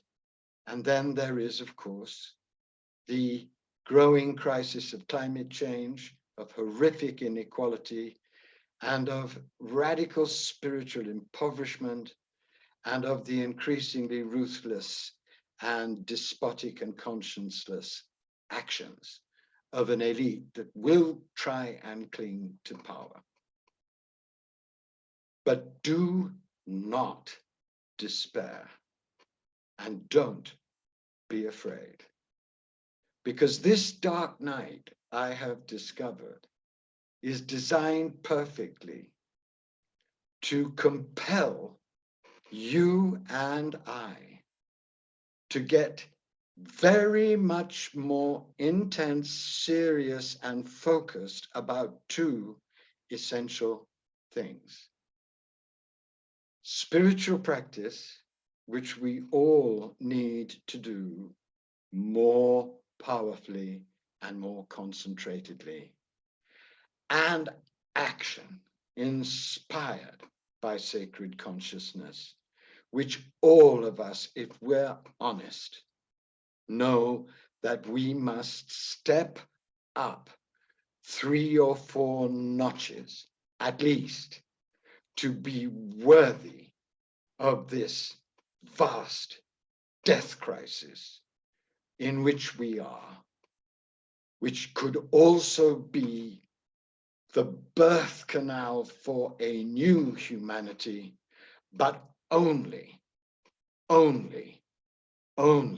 please believe me, if you and I get real about where we are, get down with both the agony and the possibility of where we are, and get going with a far greater focus, a far greater selflessness, a far greater urgency, and a far greater and deeper joy and compassion than anything that we have yet imagined ourselves to be capable of.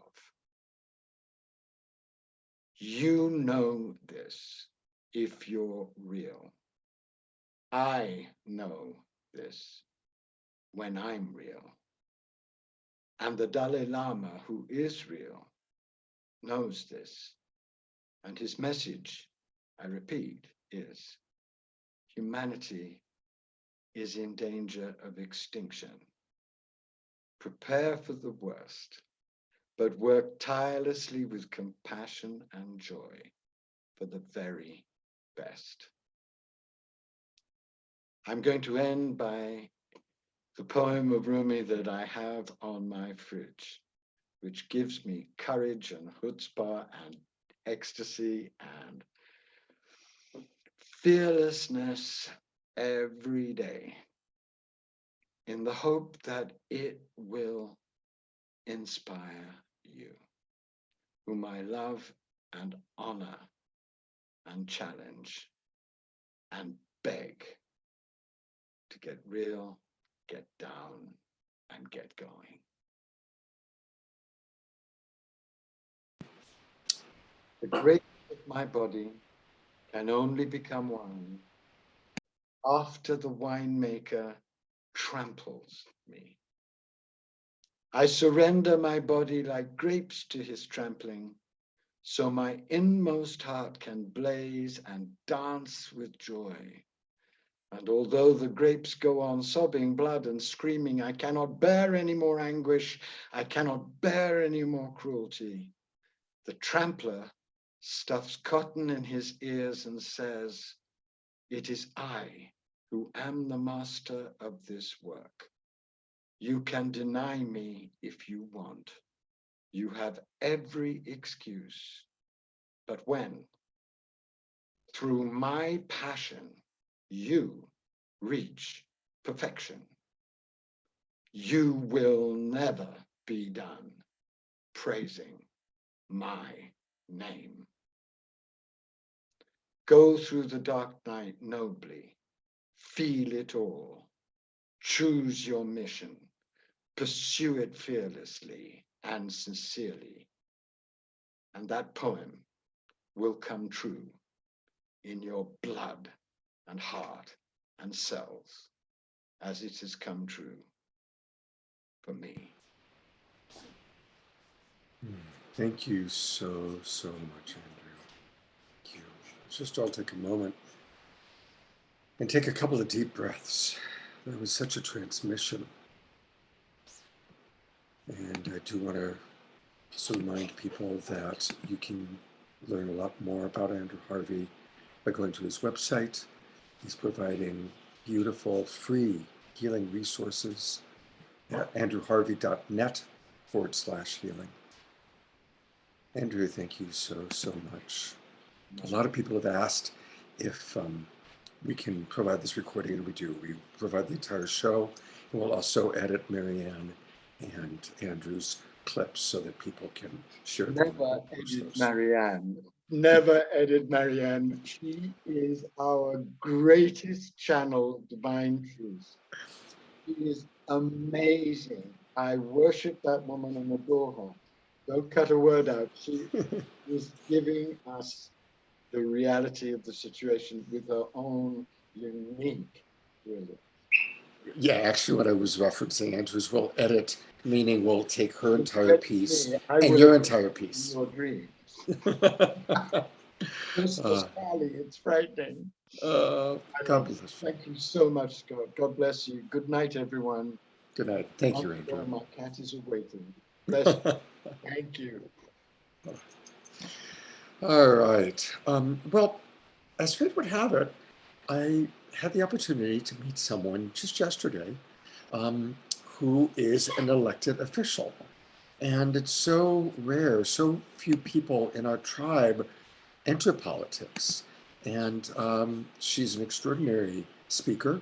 And she's the elected mayor of Encinitas, California, which is one of two places I've long been imagining moving to. So I introduce now for a wisdom jewel, Mayor Catherine. Well, thank you so much for having me today. I am thrilled to be here and have really enjoyed watching the beginning of this. And particularly, I found Marianne's statement that politics should be sacred because public policy is what guides the collective. And I think it's a really important thing to remember when you're thinking about what is sacred activism. Because when I think of that phrase, what I believe it is true that it depends upon sacred inspiration to get to the activism. But politics really is the art of the possible. So I think of politics and the public policy decisions we're making as existing right in this really thin line between the aspirational and the status quo. And so how do we move off of the status quo of how we've always done things to change the world and to tackle some of these big problems? The big problems like climate change or dealing with homelessness. I'm a mayor in the city of Encinitas, which is a coastal community in California in northern San Diego County. It's about 63,000 people. And there are lots of problems in our city, like everywhere throughout the country and the world. And so moving that needle and being active is the art. So the art of the possible. What is it that we can do in this world today to make a difference? And so there was a request earlier for a call to action, and I'll repeat it in the simple terms that I think we all really know and are deeply aware of, which is that you have to participate. I think we need to be always taking care of the self and the soul and doing the self-care, but then we have to use that as our foundation and go out into the world and vote, raise your voice, speak your values, participate in those online forums, send the letters to the editor, define the world that you want, because when you don't speak and you don't participate, it doesn't make any difference. And that is the most profound thing to remember, is that you have to participate in order to make a difference. So I thank you for the opportunity to speak with you today and the invitation to participate. And I am looking forward to the rest of this show. Thank you.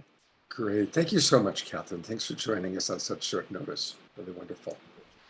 All right, I'm going to turn it over to Debra to introduce something a little bit different. It's time for some comedy. And so take it away, Debra. Yes, and as well as this incredible wisdom and music, it's important to lighten up and laugh with all this seriousness that we have in our community and our life. So we do bring amazing comedians and entertainers to be with you in our show. And this next woman has been a bright light in our community for a long time. She gives her gifts through theater. She's a shamanic cheerleader, through dance, closing art, and now a comedian. Her effervescent personality, as well as deep evolutionary and spiritual truth, comes through. And she is a rowdy bliss maker who brings spirit into spirituality. This is Raina Satori. Oh, thank you so much, Debra. I really appreciate the opportunity. And wow, it's amazing to be on the docket with so many of you evolutionary revolutionaries. And to be called forth to try to bring some comedy and levity when there seems like there's really not much. So here we go. Activism in 2020. What does that look like exactly? It's definitely the least physically active activism you could do. I mean, how actively can you pursue activism when you can't really activate? And what is the difference between activity, activism, and just acting? It seems that 2020 is really making us stay home and sort out our spiritual closets as well as our actual closets in search of dumb things like dumbbells. Did you know there's a national shortage of dumbbells? The gym equipment, not the people. There's lots of those. Armchair activists are on the rise, as is their blood pressure, but they aren't rising from the couch because they can't leave the house. So then what? How can I awaken the sleeping masses? How can I inspire? One could argue up till now my activist activity maybe has had some blind spots. Actively moving around the world in trains, planes, and automobiles with my gas-guzzling car and all my plastic stuff and my paper coffee cups and plastic water bottles. And yet, no matter how good my intention, the consumption of resources still applies. Does the death of a tree matter less if I used it to make a bunch of Save the Forest flyers? I mean, kinda. Nature doesn't so much care about my carbon offset credits. I mean, carbon offset credits? Can I buy karma offset credits for my carbon offset credits? For the harm I had to do so that I could do the good things? Is there a karma credit card? Do I accrue interest? Boop, boop, boop. Hello, this is Samskara with Karma Credit Cards. How can I assist you today, madam? Yes, hello. What is the interest rate of my karma credit? Can I get my limit increased? I need to drive around a lot so I can make the world a better place. I mean, if Earth's resources are a zero-sum game, what if sacred Earth activism actually looks like doing nothing? The great Do Nothing campaign! Save the Earth! Do nothing. I mean, not actually nothing, but like stay at home and don't buy anything new. Consume only the food and toilet paper I need and spend time being with myself and my family. All this scurrying around to try and save the Earth, and it turns out the very best thing I could have done is nothing? Wait, do you hear that? It's the sound of a million couch potatoes cheering. They're like, turns out I'm a damn hero. God. The planet is right now, repairing itself at an astonishing rate. Global pollutions actually have been plummeting like never before, and animal activity is bustling because everyone is at home. So sit on the deck outside, check out the bird scene and the perfectly blue sky with nice fluffy white clouds. It used to be save the earth, and now I'm thinking maybe it's more like let the earth save you. It seems like this is the very best time to be an earth activist, because it turns out the greatest good I could do for the planet is just to go outside and let it in. To just go for a walk, puff some cannabis, and revel in the glorious creation I get to live in. What was I activating towards again? Wasn't it global peace, sustainability, a healthier planet? Well, ironically, collectively, we seem to have accidentally done it. Passive activism? I mean, they say God's best work is done when you don't see her doing it, but this one, I mean, what even is activism when it's only expressed externally through action? It might just be activity. Perhaps sacred activism is the deep internal facing of my most treasured dark corners, the places where the fiery godmother hangs out and grants all my worst fears. Maybe sacred activism requires a looser grip on what I think and I know, and a full spread eagle head first surrender over the perception waterfall into the warm liquid of unconditional love. Is that irresponsible? Irreparably stupid and inconsiderate? Or the single wisest thing I've ever done? Perhaps sacred activism looks like inspiring everyone to take the positive side effects of the awful situation we find ourselves in and learn to use less, do less, consume less, and earth more. I can cheer for that. In fact, I will cheer for that. Activation! Okay! Activate, awaken, align, and inspire. Bring your love now with some true soul fire. Yeah! Thank you. Mwah. Thank you so much. That was really, really fun. Boy, we need cheerleaders. It's kind of perfect, actually. You know, you take the messages of Andrew and Marianne, and then get the energy of someone like Raina cheering, and the political action taken by Mayor Catherine. You know, it does all come together. It really does. We really are all the little butterfly cells coming together. Yeah. And you know, Scott, I'm actually doing shamanic cheerleading camp, virtual online camp. You can find out more about that. You can come and learn the cheers, do them with other people, and you can find out about that on theshamaniccheerleaders.com. And give it, you'll put it into the chat box, the website, okay? Fantastic. Thank you, Raina. Thank you. Namaste. So this is the part of the show where we are going to share a few different things. And I want to thank everybody who's been donating to our GoFundMe campaign. You've heard from some of the people that have benefited from it. And you're going to hear in a moment from one of the people that we donated to last week. But a reminder, you can donate at this website, and we'll put it in again. And one of the people who has been such an incredibly important sponsor for our show, for Saturday Night Live, and he's a sponsor today and next week, and he's donated very, very generously to our GoFundMe campaign. And we're going to be hearing from him speaking a little bit later. His name is Jay Mayer. And I'm going to start by introducing Jay to you and his light touch work through a video that we just got. So this is a chance for you to get to know a little bit about Jay Mayer, Light Touch, who's now going to be collaborating with Love Coach Academy. This pandemic is a crisis unlike any of us have faced before. The loss of work and economic uncertainty, along with social distancing, ongoing health concerns. This is all putting too much pressure on couples and families. Fortunately, there are people like Jay Mayer who is making a difference. His vision for light touch tools and techniques provide immediate support. for individuals, couples, and families. Combining loving touch with affirmations, our great global tribe is going from surviving to thriving. Miracles are occurring. There we go. Thank you. So we're looking forward to hearing from Jay, and we're grateful. And again, Jay's one of our sponsors. And to tell us a little bit more about the GoFundMe and our other sponsor, Lori Grace and Trust Vote, turning it over to Ken. Thank you, everybody. First off, I want to just say, as far as our GoFundMe page, when you do donate some money, we are giving you either a shout out if it's $44 or more.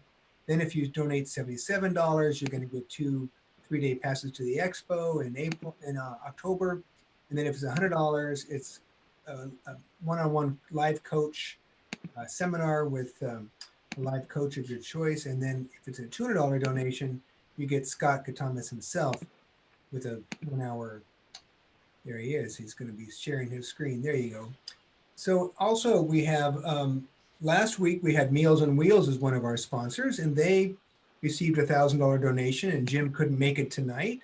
But we do have our other sponsor, Healing Clinic, Carla, with us, and she's going to just talk for a minute about how when she received her $1,000 check, what she's done great things for her community. So take it over, Carla.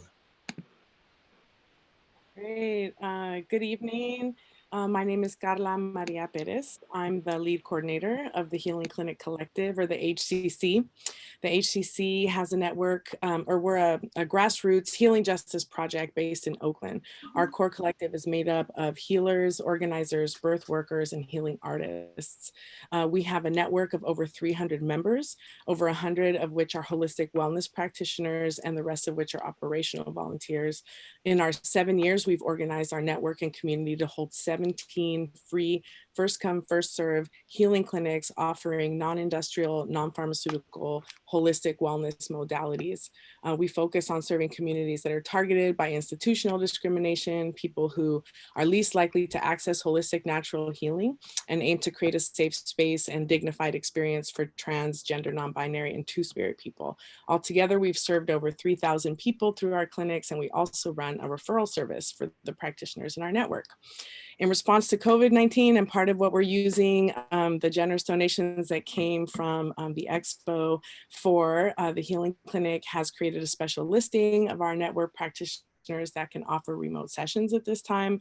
We're organizing a series of online support circles for our network members and local community, and participating in local mutual aid, including funding the creation of care packages to support midwives in Oakland's General Hospital, Highland Hospital, and repairing hundreds of damaged masks from Bay Area counties for redistribution to vulnerable folks who lack personal protective gear. This work is really about reconnecting people with wellness philosophies, healing modalities, and spiritual practices that reflect their ancestral lineages in a way that allow people of color in particular to heal from the forced disconnection from ancestral understandings and wisdom. That is a critical part of any meaningful and successful healing process. And so it's the focus of our work. And you can find out more about us at our, somebody's asking for the URL, healingcliniccollective.net. And we're really so grateful for your donation. Our work is both a form of social justice organizing and sacred activism. Thank you so much. Thank you, Carla. Next we have Sharina, who was our donor 2 weeks ago, and she's going to come on and tell us a little bit about what she's done in the last couple of weeks with her money, over $1,000. So come on, Sharina.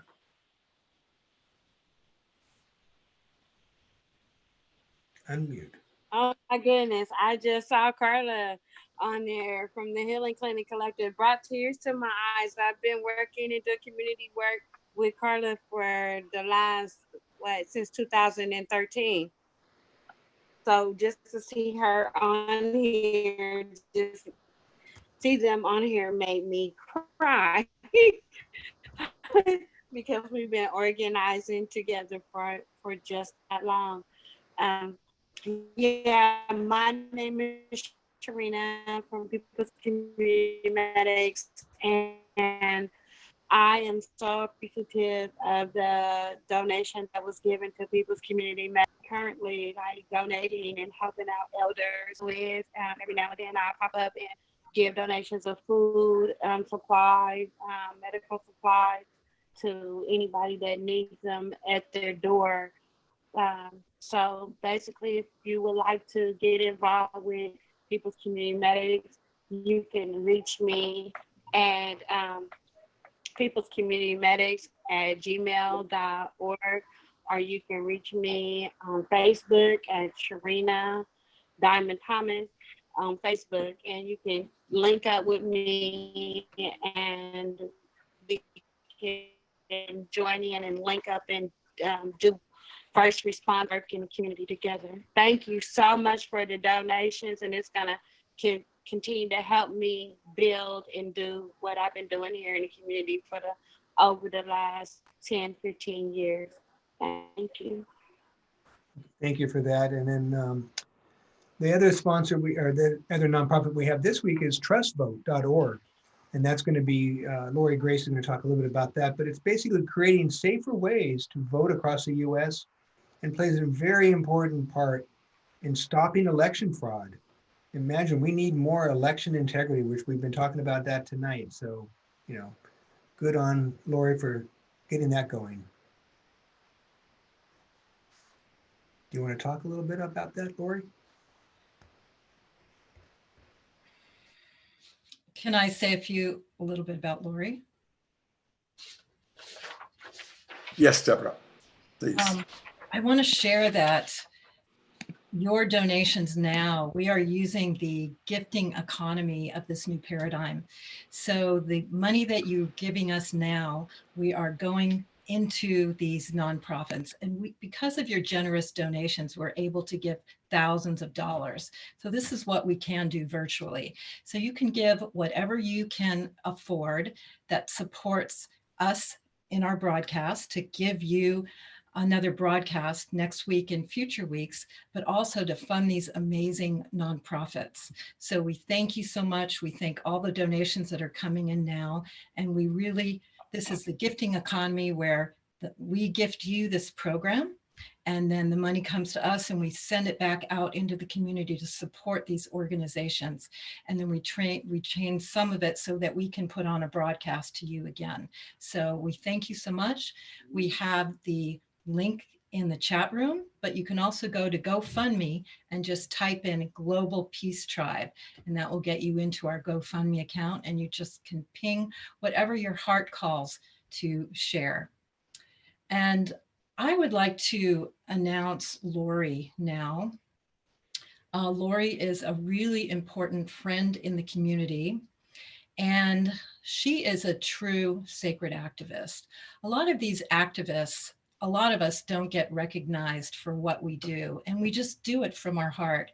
And Lori is someone where she has a lot of resources, and she really doesn't have to do anything, except for she does put all her resources in what she believes in, including election reform, including assisting community, including assisting a lot of people in community that have had healing challenges. Lori is there, and we wanted to honor her and love her and give her some juju because she does stand up and does put her money, her resources, and her time in what she believes in. So she's a true sister, and I love her, and we want to give her some juju now and really honor her.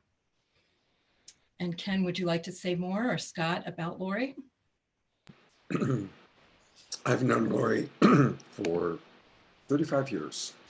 And I've watched her do so many extraordinary things. And this community that we're all a part of, and that's kind of now coming together online, we've been around for a while. And I thought it might be kind of fun. I came across a photo, and this is Lori on stage at the Harmony Festival. And so, you know, what we used to be able to do through Debra's incredible work of creating the Harmony Festival for 30 years. Lori's been around for a very long time, and she has done so much for so many people. Lori's one of those people that, because I've actually lived in her home for a couple of years, I've watched her in action, I've watched her life. She is constantly doing something to make the world a better place. Was an environmentalist way, way back. She's always had a love of Mother Earth. And we're going to hear a little bit more over the next few minutes about Lori's accomplishments. But I'm going to, put the spotlight on Lori. And Ken, is there anything you'd like to add? No, you're good. Hi, Lori. Hi. So why don't we start by, if you want to just tell us a little bit about kind of your background and what being a sacred, because you clearly are a sacred activist. What does that mean to you, and how has that showed up in your life? I think I was being asked, what has inspired your heart to move forward in activism in some very important ways? And what I care about the most is my relationship with Mother Earth. And that's what started everything for me. In 2003, I learned that actually our election in 2000 had been stolen, and our presidential election. And that was very unsettling for me. And so I actually got involved in trying to make our elections reliable and trustworthy. And since then, in 2010, I created trustvote.org, which is a website dedicated to supporting people being able to trust that their vote actually counts, that it's counted as cast. And but the other thing that really affected me, and that's why I chose to be beside this with Marin Energy Authority, was that when in 2006, I met Al Gore, and I was watching his slideshow with somebody sitting next to me who was confirming that everything that he talked about in the article was happening. And I started to just cry. And I felt like Mother Earth was calling for me. And then later I participated in Al Gore's climate project, became a climate project presenter. And then after that, about 3 years later, I ran across a group that was trying to start a green utility here in the Bay Area where energy would be made through solar, wind, micro hydro, and biofuels, and where the cost would be paid for by the taxpayers who signed up for it. And this sounded really wonderful, and I took a very leading role then to try to make this happen, and my energy and passion attracted 2 other people of means to join. I was also the most active, but I helped create something which is now called MCE, which I look out over the bay, and every place that I can see is using green electricity. And Marin Clean Energy, or Marin Energy Authority, became MCE because so many places, Concord, Napa, Alameda, and Richmond, many places joined this, and all the townships in Marin. And I also helped stimulate Sonoma Clean Power, actually. And so I am so happy to have helped create this and to have inspired people. And the money that I invested, which was the most that I had ever invested in anything, all came back. That's beautiful. So grateful. But we also had to fight, and have had to fight for several years, PG&E, which has been determined to try to crush it. So we did that through reaching out to people on phone banks and things when different people come up for votes. And speaking of that, I want to say, echoing what some other people have said here, your votes, your choosing to vote does make a difference. And I want to say, if you have any doubt that your vote will be counted as cast, go to trustvote.org and find exactly what you need to do to make sure that your mail-in ballot really works. And Trust Vote is who we're kind of supporting. We're making a donation to Trust Vote this year, with the GoFundMe money. And Lori, can you tell us a little bit more about Trust Vote? Yeah, I'd also like you to flip on to trustvote2020.org, because that's another version of the thing.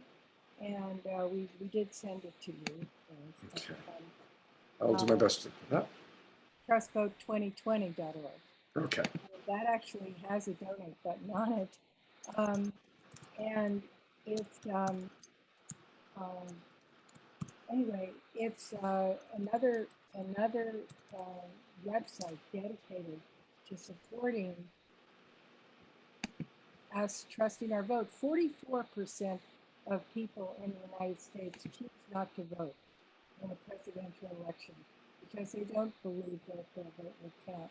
And indeed, we've had issues about Russian hacking, and unbeknownst to some people, electronic voting machine vendors are also doing their part of possibly manipulating the vote.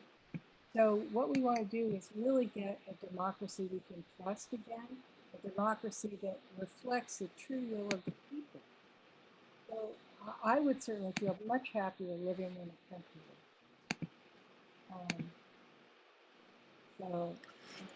And Lori, Lori, if you could, we're going to need you to speak a little bit closer to the your microphone. We're having a little trouble hearing you. The sound has been weak. But this is Trust Vote 2020. We were able to hear you, but very light. And a few people have been asking for you to speak a little louder.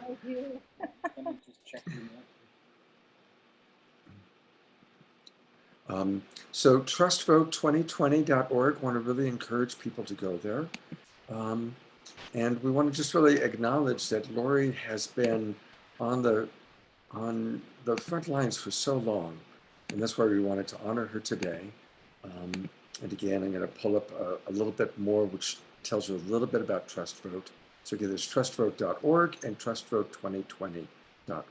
And there's a big push towards voting by mail this time, but I want to let you know that we are kind of at a war between, unfortunately, Republicans and Democrats. There's a lot of hostility in both places, but also people who want, who unfortunately don't really want to empower low-income people and people of color to fully vote, also known as voter suppression, have created ways to create roadblocks in their being able to vote, both through purging and also hidden traps in the mail-in votes. So wherever you are in the country, go to, well, preferably trustvote.org, trustvote2020.org, like a donate button. But anyway, just go to this and you will see exact information that you need to protect your mail-in ballot. And remember, you can make a big difference. Thank you so much, Lori. And just so people know, I'm going to have an entire hour interview with Lori this Tuesday night at 6 p.m. And we'll make sure that her sound is much better so that you can hear her properly. That's 6 p.m. Pacific time, Tuesday night. And we're going to have Lori, and she's going to really be able to go into detail. Lori knows so much about election integrity and our need for election reform. And she also, we're going to also talk about her farm in Hawaii, where she has an organic, sustainable farm. We're going to learn more about that also on Tuesday. So please do join us Tuesday night, this Tuesday night at 6 p.m. Pacific time. Thank you. And, yeah, thank you, Lori. We're looking forward to that quality time with you. And then after Lori on Tuesday night, we've got the great Fantuzzi, who's going to play music. And that's all on the Love Coach Academy videos. You can find it at lovecoachacademy.com. Those of you watching on Facebook right now. All right, it's time for some more music and to rock it and I want to share one more thing, Scott. Sure. I just want to emphasize that your donations, thank you. They're all coming in. Thank you so much. Thank you, Jay, for all your generous donations. And your donations are helping us to produce the show next week, which is going to be amazing. The show next week, our theme, this is going to be our last show of the season, but we hope to come back and produce for you again. So all your donations are going to help. But what we have for next week, our theme is co-creating our vision as the new normal. And this means we're not going to buy into what the media, what the collective is telling us, but we are really going to manifest our vision. And we've got some incredible speakers and musicians to be with you. We have Carolyn Mace, which is coming back again. She was with us several weeks ago. We also have Marcy Schmeinoff, who you know from the bestseller Happy for No Reason. We also have JJ and Desiree Hertak, incredible speakers and visionaries. We're going to have Mirabai Devi come and lead us in meditation. And we have the amazing Kirtan band that you see at a lot of the festivals, as well as we're bringing back Elijah Ray and other great musicians and other great wisdom jewels. And we have a very, very special guest that we can announce now, Deepak Chopra will be with us next week. So that's going to be truly amazing for our last show.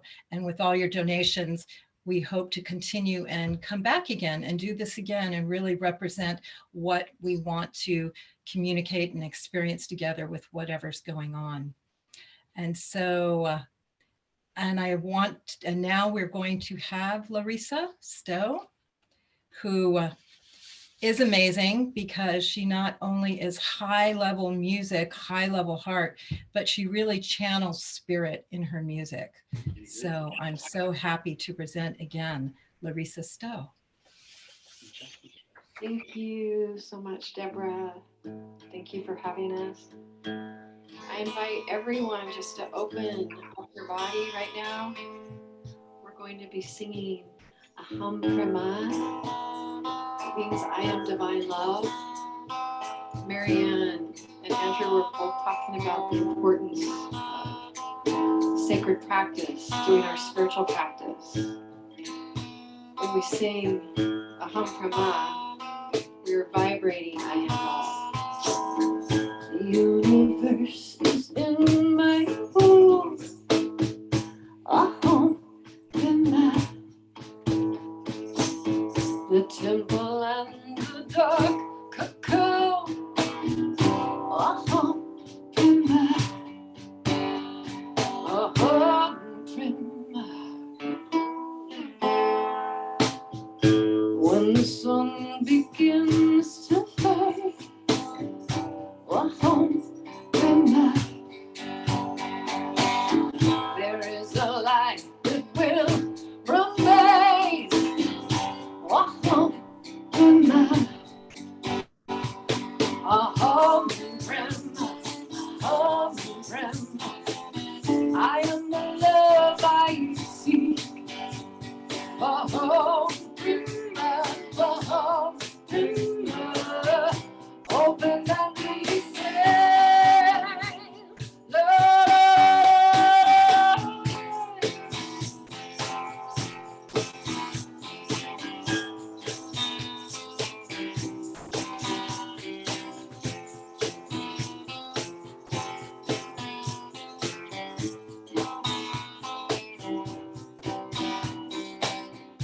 Aham Brahma. Aham Brahma. Aham Brahma. Aham Brahma. Aham Brahma. Aham Brahma. Aham Brahma. Aham Brahma.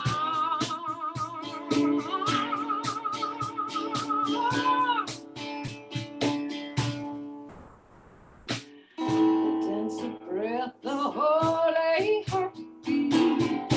Aham Brahma. What gives you life will set you free. Aham Brahma. Aham Brahma. Aham Brahma. I am the love I seek. Aham Brahma. Aham Brahma.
The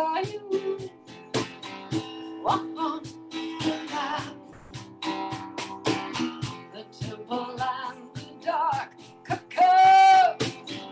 Walk the night. When the sun begins to fade. Walk the night. There is a light that will remain.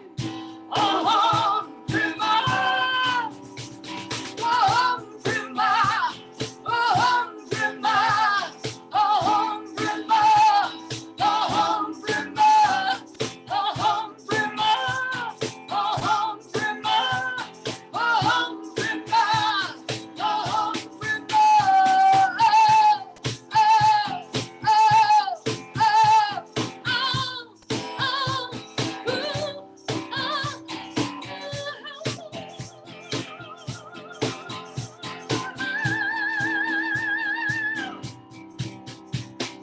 I am divine love. I am divine love. I am divine love. I am divine love. I am divine love. I am divine love. I am divine love. I am divine love. I am divine love.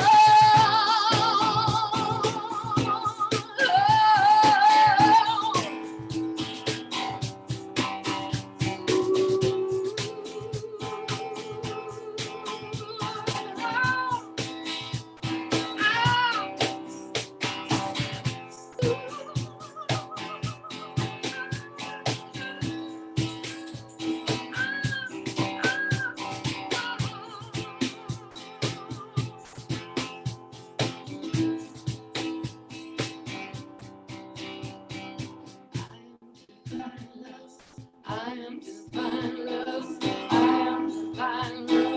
I am divine love. I am divine love.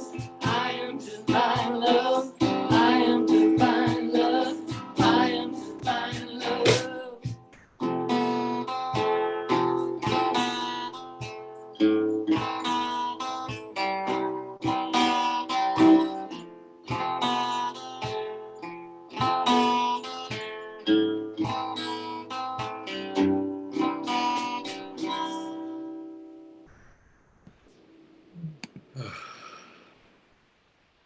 You are divine love. All of you, everybody watching, you are divine love. Thank you so much, Sasha, and you're beautiful. And you want to introduce your band mates to us? Yes. This is Christo Polani back here, and Benj Clark. I'm Larisa Stowe. Let's all twinkle. We twinkle. We like to twinkle people. Thank you so much. That's beautiful. Absolutely beautiful. I want to thank you so much. Thank you everyone for being here and taking a stand for love. So much love. Taking a breath. We're going to hear from John Robbins next, but I want to just thank all the people that are donating. There are so many people that have donated, and I can't even name everybody, but I want to thank once again Jay Mayer, who's been incredibly generous for the last month, really. Every week he's been incredible. Thank you, Nancy, Yamini, Lauren, Sharon, Kathleen Gildred, who's donated several times, my dear soul sister in Topanga. This person, Anonymous, we get the most donations from this anonymous person. Karen, Carol, Jean, Leah, another Leah, Catherine, Laura, Rich Davidson, God bless you, Rich. Thank you, everybody. Celestine, Star, Soul Sister, Wendy Barnhart, thank you, Wendy. Thank you so much. Susan, and a whole lot of anonymouses going on. Thank you, everybody, for your beautiful, beautiful donations. I'm really grateful that we're going to be able to have John Robbins speak next. John is somebody that I've had admiration for so long. He is the author of the best-selling Diet for a New America. He's actually written 10 different books that have sold over 2 million copies. He's now the president of the Food Revolution Network, and we're going to be hearing about that. John, thank you so much for being with us. And what would you like to share? Well, thank you, Scott. And thank you to Debra and to Ken and to Lori for all the work that has been required to put this on and bring us all together tonight. And each evening that you've done this is a contribution to the work we're all doing in our hearts, in our lives, in our minds, with everything we have to try to bring about the healing that our earth and our spirits so deeply need. Somebody once said, a crisis is a terrible thing to waste. Well, we have a lot of crises today. And I don't know what you who are listening, which crisis is impinging on you the most right now. What is causing you the most distress or discomfort or motivation to change, to heal, to grow, to transcend, to transform, whatever it is that is eating at you, forcing you, evoking you, triggering you, calling you forward in these times, in these very difficult, very challenging times. But what I do know is that when we are faced with serious crises, personal death, bankruptcy, I mean, my heart is really going out right now as the economic dominoes are falling to all the people who are frightened financially, who are suffering financially, all the people whose health is at risk, who know people who have lost loved ones, who fear for their lives or their health. There is so many reasons right now that we could despair, that we could become hopeless, that we could resign ourselves. And yet there's something inside each of us that won't allow that. And Andrew spoke about it, and Marianne spoke about it, and Nina spoke about it, and Veronica spoke about it. And why we're here today is to feel it and know it and be blessed by it. Because it gives our lives grace, it gives our lives meaning and commitment and purpose and passion when we open to it. And crises and difficulties and pain sometimes are what's needed to open that door to blessing. And I want to speak of one other thing that I think will enable you to find the meaning and the purpose in the crises, to find the power and the empowerment and the beauty in this world and in yourself, whatever comes. And that is, I want to ask you, have you ever known a non-human animal that has enriched your life, that has made you more human, that has given you something in your heart that you treasure and that you know is good and true and beautiful and worthy? Most of us have known an animal or more than one that have gifted us in that way. So I ask you, invite you now to think of, remember an animal that has blessed your life in this way, blessed your heart, and bring that animal's gift to you, to your consciousness right now. So you become aware of the presence that this animal has been for you or was for you or is for you and will be for you as you go through whatever crises are yet to come for you and for us. Because we have adapted a relationship to the other life forms on this planet that's basically predatory, that's basically exploitive. And we've deprived ourselves in doing that of the companionship and the caring that we need to be fully human and to play our part in the unfolding of this precious planet that we're here to do. So think of that non-human animal that's blessed your life. Maybe this animal's still alive, still part of your life. Maybe it's in the past. Maybe it's someone you knew, a being you knew really well, shared your life with, still do, maybe. Maybe it's an animal you only knew for a moment, only saw for a moment, but that moment was special and magical and still is living in you.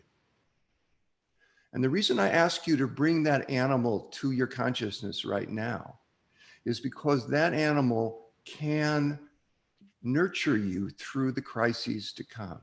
If you remember the gift that non-human being, we're not alone as human beings. Thank God. Because we're part of creation. We forgot that sometimes. We act as if we're not. We think we're separate and we believe sometimes we're better than the rest of life. But we know better than that. That's a fallacy. That's just the myth, the illusion that we need to break free from so that we can live with reverence again. Reverence for ourselves and each other, reverence for all of life, all the web of life in all of its manifestations, the challenging ones, the terrifying ones, the beautiful, life-affirming ones. And know that we're not alone. Know that you're not alone. We are in this with other creatures. Now, there's a wave of extinction passing across the planet as a result of human activities, primarily. That is a tragedy and something that causes me, at least, and many of us, deep, deep anguish. What right do we have to do that? Well, we don't have the right, but we've done it. We're doing it. And thank goodness we're not alone. We can actually recover our connections to all beings and to all our relations, past and future. We can recover our connection to each other and ourselves, and our hearts are the doorway through which that connection can happen. So I want to reach out to you right now and say that if you're feeling suffering and hurt and misery and pain, that's okay. If you're feeling afraid, that's okay. If you're feeling hopeless, that's okay. Because when we feel it all, when we look to see what we're unwilling to feel and allow that also to be, then a power can unite us and integrate us and bring us together with all the beings that have loved us ever, all the beings that we have loved ever, all the potential beings that we can remember and recreate that connection with. And they will be here for you in your crises and in your moments of beauty and blessing. So let us give thanks for all beings. Let us remember our connection to all beings. Let us be fed by those connections to all beings. They will see us through. They know better than we do. They always have and they always will. One of my prayers has always been, may all be fed, may all be healed, may all be loved. And I want to say that 2 more times and invite you to say it with me, wherever you are. May all be fed, may all be healed, may all be loved. May all be fed, may all be healed, may all be loved. Thank you. Thank you so much, John. And I'd like to ask him to put this spotlight for a moment. Could you tell us a little bit about this very important work you're doing with the Food Revolution Network? Well, I joined with my son, Ocean Robbins, 10 years ago, and we founded the Food Revolution Network. We have 600,000 members now. And we're doing events that help people understand that the way our food and agriculture is, the way we eat, the way we produce our food, has an enormous impact on the environment, on the life support systems of the planet, and on our health. And it turns out that the food choices, by and large, that are healthiest for us individually, that give us the strongest immune systems and the least susceptibility to infectious disease, that give us the strongest cardiovascular systems, that give us the best respiratory systems and the strongest feelings of vitality and clarity in our minds and bodies, are also the food choices that are most ethical, humane, cause the least amount of suffering to other animals, and are most environmentally sustainable. And that's a powerful thing, that you don't have to choose between those things. What serves you also serves others too, serves the world. And we're trying to bring this awareness to as many people as possible so that we can start feeding ourselves as a society and as individuals in ways that are true to our hearts, that are in alignment with our compassion, that are in alignment with and expressive of our commitment to heal the world, to heal the earth, and be part of the healing that our hearts have prayed for all along and still do. And this is an opportunity that we all have with every bite we eat, with every food choice we make, with every food we purchase, that we can actually start to recreate and send our roots back down into the natural world and feel fed by nature instead of by the concoctions of a food industry that really is so profit driven and not health oriented at all, doesn't care who it hurts. And we can reclaim our food, our fuel, our nurturing, our nourishment from industries that don't mean us well, and put our dollars, put our hands, put our minds together to create a loving world. Thank you so much, John. Thank you.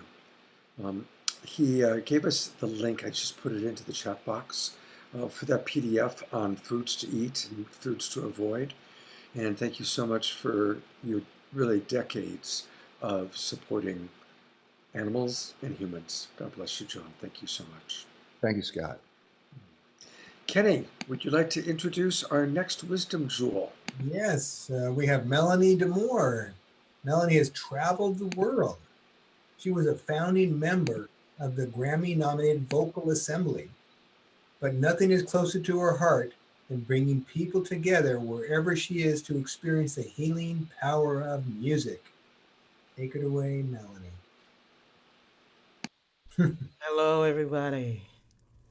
This song, that's my wisdom thing, goes out to all the people who just need a little bit of something. So if you would like, you can type the names of people in the chat box, and I will just look at them and I will include them in my songs, which means that from now on, once I see their names, that they will be part of every song that I sing. So here we go. I am sending you light to heal you, to hold you. I am sending you light to hold you in love. I am sending you light to heal you, to hold you. I am sending you light to hold you in love. No matter where you go, no matter where you've been, you'll never walk alone. I feel you deep within. So I am sending you light to heal you, to hold you. I am sending you light to hold you in love. No matter what you feel or what you choose to show, I'm always there for you. And so I want you to know that I am sending you light to heal you, to hold you. I am sending you light to hold you in love. I walk the path with you. Go slow, dear ones, don't hurry. I'll go just like you need to go. There is no need to worry. 'Cause I am sending you light to heal you, to hold you. I am sending you light to hold you in love. I am sending you light to heal you, to hold you. I am sending you light to hold you in love.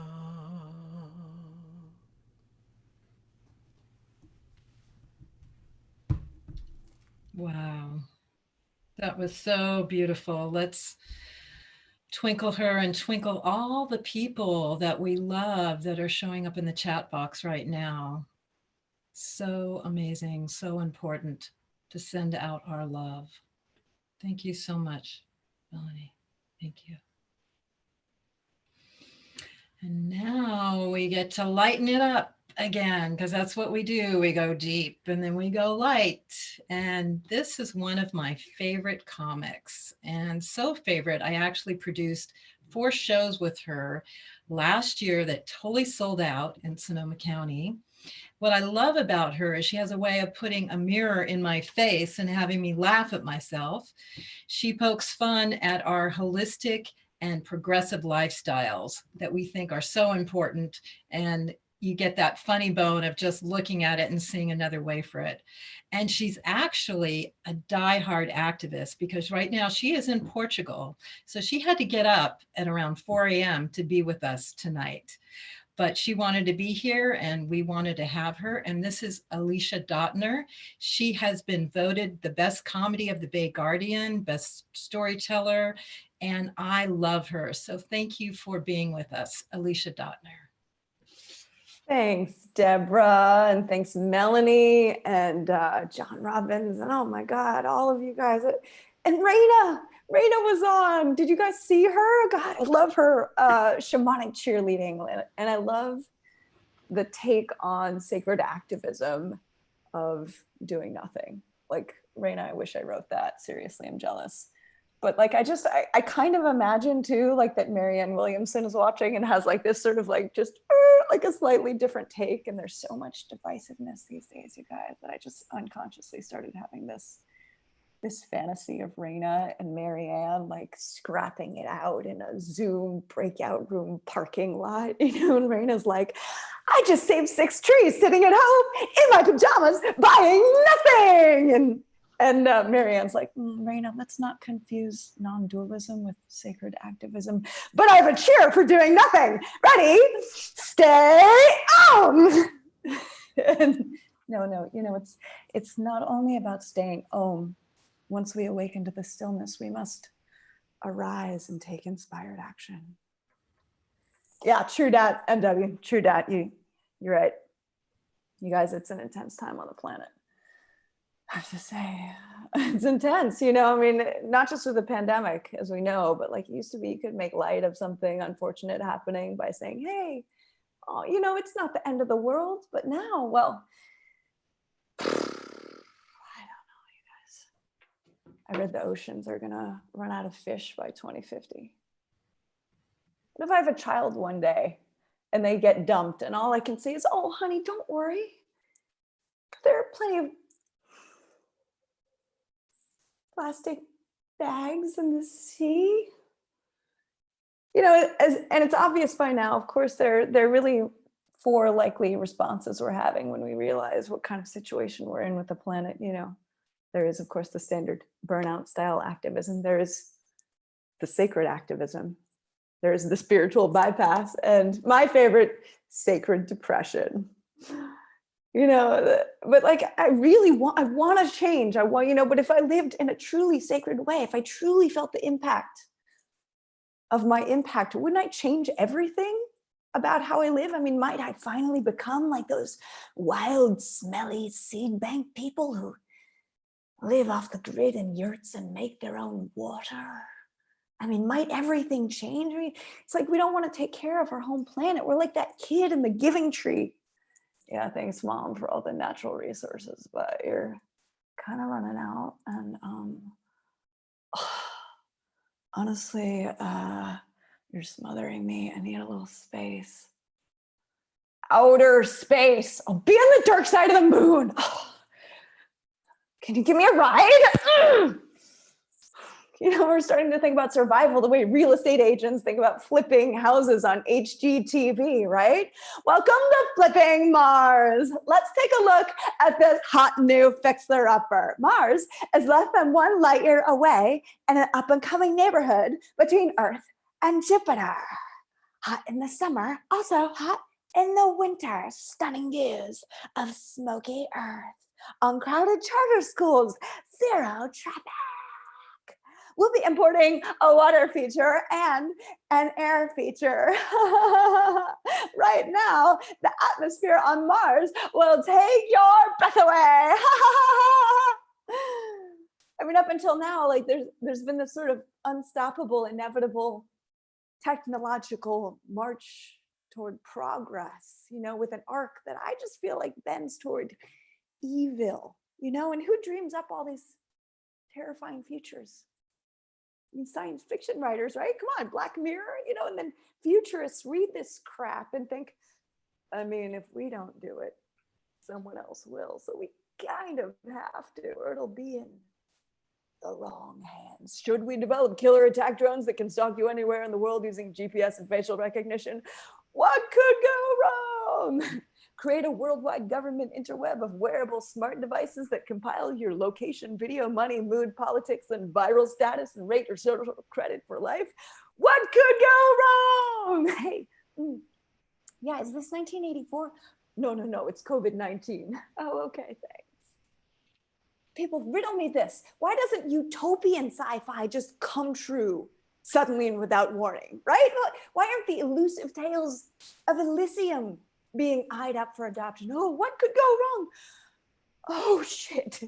Oh, we just created a borderless worldwide government based on love free of war, where men heroically carry out the harmonious visions of women in charge. Diseases are eliminated through macrobiotic diet, biodynamic farming, and meditation, which is why healthcare is so damn cheap, as is electricity, because we just converted all the arms factories into solar panel factories. The oceans are clean because consumers buy experiences instead of objects made of single-use plastic. And whimsically, all the sex robots have been converted into eunuchs who recite roomy, platonic cuddle parties, replace meaningless sex, and we all have time to make performance art because we have a universal basic income and women get to choose whether they want to have kids or not, and childcare is free, and nobody's earthing because we just call it walking barefoot now, and only cops are growing mustaches. And for some reason, only women are cops. Oh, and we reverse mass extinction because 7.5 billion people suddenly realized that if we stand together, we are frickin' powerful enough to harmonize the entire frickin' planet. I mean, what could go right? It's scary, right? Thank you all. Thanks, Deborah. Thanks, Ken. Thanks, Scott. People can get more information about Alicia by going to aliciadattner.com. So thank you, Alicia. That was really, really fun. All right, and we're going to go back to Deborah. Yes, thank you, Alicia, for all that words of wisdom in that very colorful transmission. Thank you so much. And now we get to go back to another musician, to Matthew Human. And doing music is definitely a huge part of sacred activism when the music and the message comes out. And that's what Matthew is about.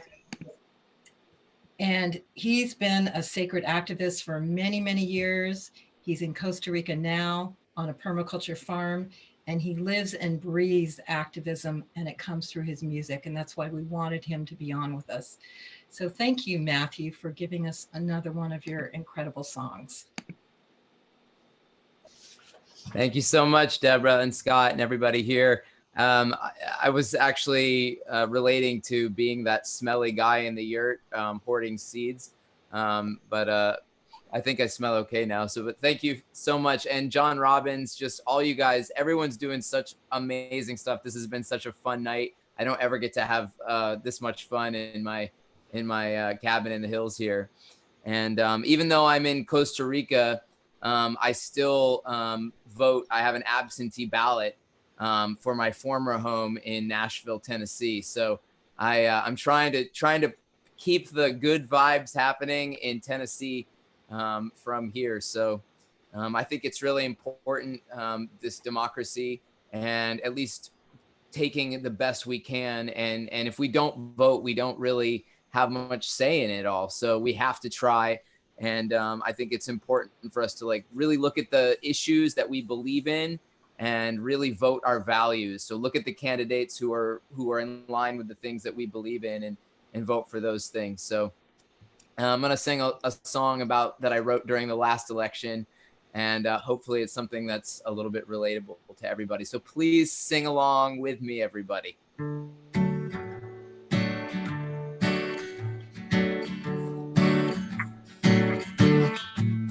I'm not a Democrat. I'm not a Republican. I'm not white. I'm not black. No, I'm not Indian. I'm not American. I'm not a terrorist. I'm a human. I'm not a city boy. I'm not a country man, not suburban, working 3 jobs to pay the rent. I'm not a billionaire. I'm not a cyborg. I'm a human. I was born on the earth, third rock from the sun, a member of the Milky Way. I need water and food, shelter and love, though I wouldn't mind some chocolate in a hot tub today. I'm not a woman, I'm not a man, I'm not gay, I'm not straight, I'm not bi, I'm not trans. I like to snuggle, don't like trouble. I'm a human. Whistle with me, everybody. No one can hear you.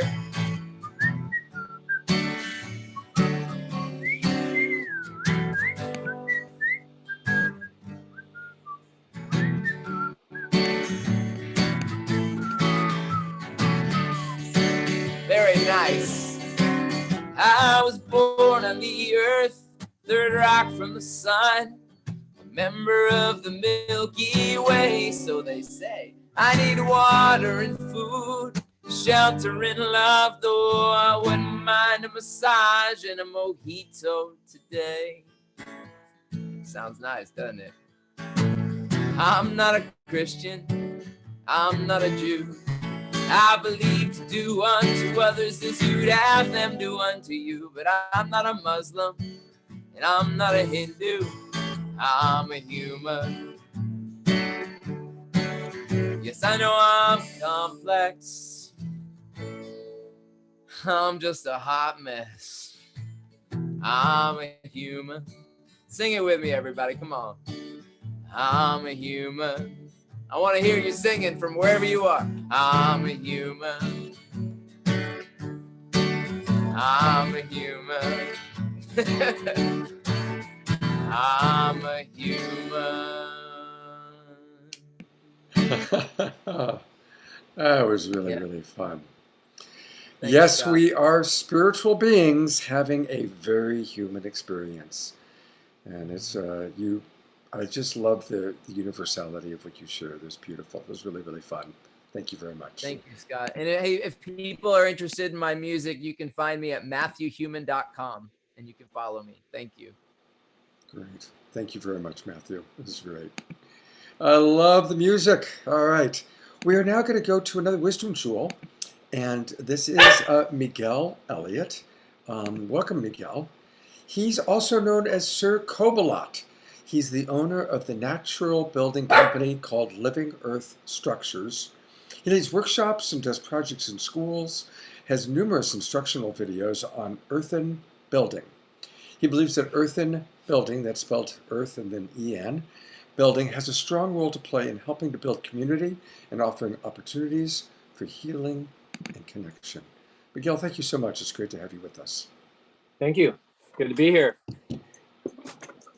Yeah, I do definitely believe that this is a very important thing that we need to be discussing.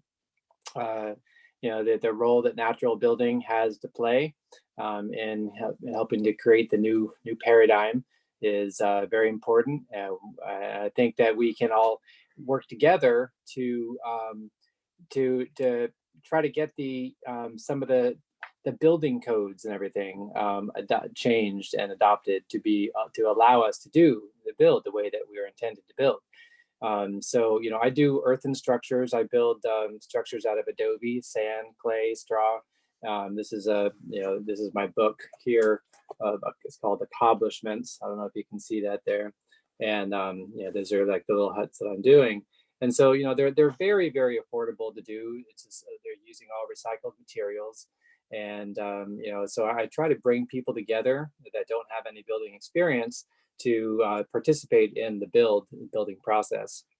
And in that process, they learn a skill that's very empowering, and they're able to connect with other people that are also working on building it. And so it really it creates these really beautiful connections with people. That's fantastic to see. And so I've done a lot of traveling, and I spent a lot of time down in South America. And there was a committee that down in Argentina that developed a kind of a coalition to submit information about natural building and listed all the benefits of natural building to the local municipality. And then they were able to then pass legislation to affect policy, to encourage people to use earth and locally sourced materials to build their houses if they're able to. And so that's like kind of an example of the sacred activism, where people were kind of put their efforts together and collaborated amongst themselves and worked to present this to the local government, and then the policy was changed. And so that's something that I think that there needs to be a movement created where people can come together and work on creating some alternative building solutions using materials that are non-toxic and good for the body, and they're very affordable and fire resilient, well insulated, and to build very gently and in harmony with the earth, and have a whole lot of fun in the process. And so my website is livingearthstructures.com. I'll put that in the chat room. And so I encourage, if I have a lot of videos on my website, if people want to learn the process of doing some of these earth and structures. Oh, thanks. You can look, I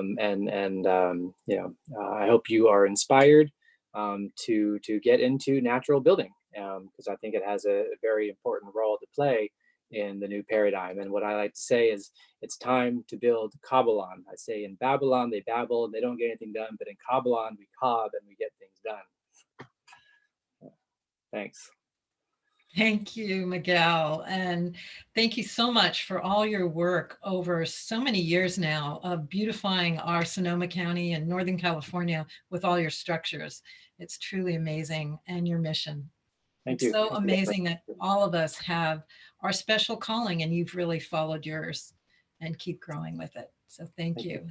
Thanks a lot. And we have a few more things coming up, so hang in with us. A few more special things we're going to share. And the next one is another woman who's totally amazing with her tireless, passionate, very sacred activists. She actually travels around the world a major portion of the year to give her spiritual transmissions. She's totally guided by spirit and totally lives on the edge of the new paradigm of what's coming through. And she's actually going to be a keynote speaker with us in our next show next week. And this is the beautiful Marianne Devi. Thank you so much, Debra. I just wanted to say thank you to Debra, to Ken, and to Scott for producing this amazing show for all of us. It's been mind-blowing. And also the artists and speakers and teachers, Marianne, Andrew, John Robbins, Larisa, and all of you, really. Too many to mention names. Thank you from the bottom of my heart. It was really powerful. And I felt your transmissions, and more than me feeling your transmissions, the world felt your transmissions. And sacred activism is about being of service, and being of service with every breath, and bringing spirit into action through our human form, which is a vessel. We're a hollow pipe, we're a hollow reed, and we're here to allow spirit to act through us. And through spirit's guidance and direction and navigation, we're able to bring about global change in our world, whether that's in our community or in any area of our lives. And if each one of us step up into that global service and allow Spirit to act through us, we will see a very different world. So what I'd love to do is I'd love to invite you all just to, with me, to close your eyes for just a moment and meditate on your third eye point and visualize now a beautiful blue light in the center of your third eye, and radiate that light out now to the planet, to Mother Earth, and visualize Mother Earth being filled with our gratitude, our compassion, our love, our reverence, and our respect. Visualize now humanity in the future as we move through this dark night of the soul into the global awakening of humanity. Let's visualize a new earth and a new humanity. And let this be the most positive, uplifting, blessed, holistic vision of oneness, of love, of stewardship for the earth, of loving kindness and compassion in action to one another and to the earth and to each other. And so it is, and so it will be. In service to the plan of love and light, love and light will always prevail on the earth in the end, as we stay in trust, as we stay in faith, as we stay in surrender to Spirit on a moment by moment basis. Thank you. Blessings and namaste. Namaste. Thank you for that very, very beautiful prayer. Thank you to the hundreds, maybe even thousands of people who are watching. Thank you for your prayer. Thank you. So some of us have known each other a very long time. I've known Lori Grace for 35 years, Debra for 30 years, Kenny for many years. We've all worked together. But there's still new, wonderful people coming into our world. And somebody that's fairly new that's come into my world, who's been very supportive of us, is Jay Mayer. And we're going to hear from Jay in a moment. But I want to show the second video that we've created. And for those of you who don't know, Love Coach Academy, my organization, provides 2 or 3 free online webinars every day, supporting people with better relationships, providing empathy, teaching relationship skills. And I've got about 25 love coaches that are trained by me that are amazing coaches. Some of them have been therapists for many years. And we are very excited. We met Jay, and we are going to be collaborating more and more with him. And here's a short 1-minute video to tell you a little bit about this new birth of our form of sacred activism through Love Coach Academy, combining with Jay and his light touch. And then we'll hear from Jay. Love Coach Academy is a collective of heart-based individuals. We have helped thousands around the world to overcome challenges, have greater relationships through understanding each other. We combine the wisdom of Marshall Rosenberg, nonviolent communication, emotional intelligence skill building, tools to change our neural pathways from reptile brain reactivity into frontal lobe responsiveness. Under the leadership of Scott Catamas and his core group of coaches, we are excited to announce our new partnership with Jay Mayer and Light Touch. We are adding his techniques to our collective tool belts. Join our upcoming free online webinars, giving you the support to thrive.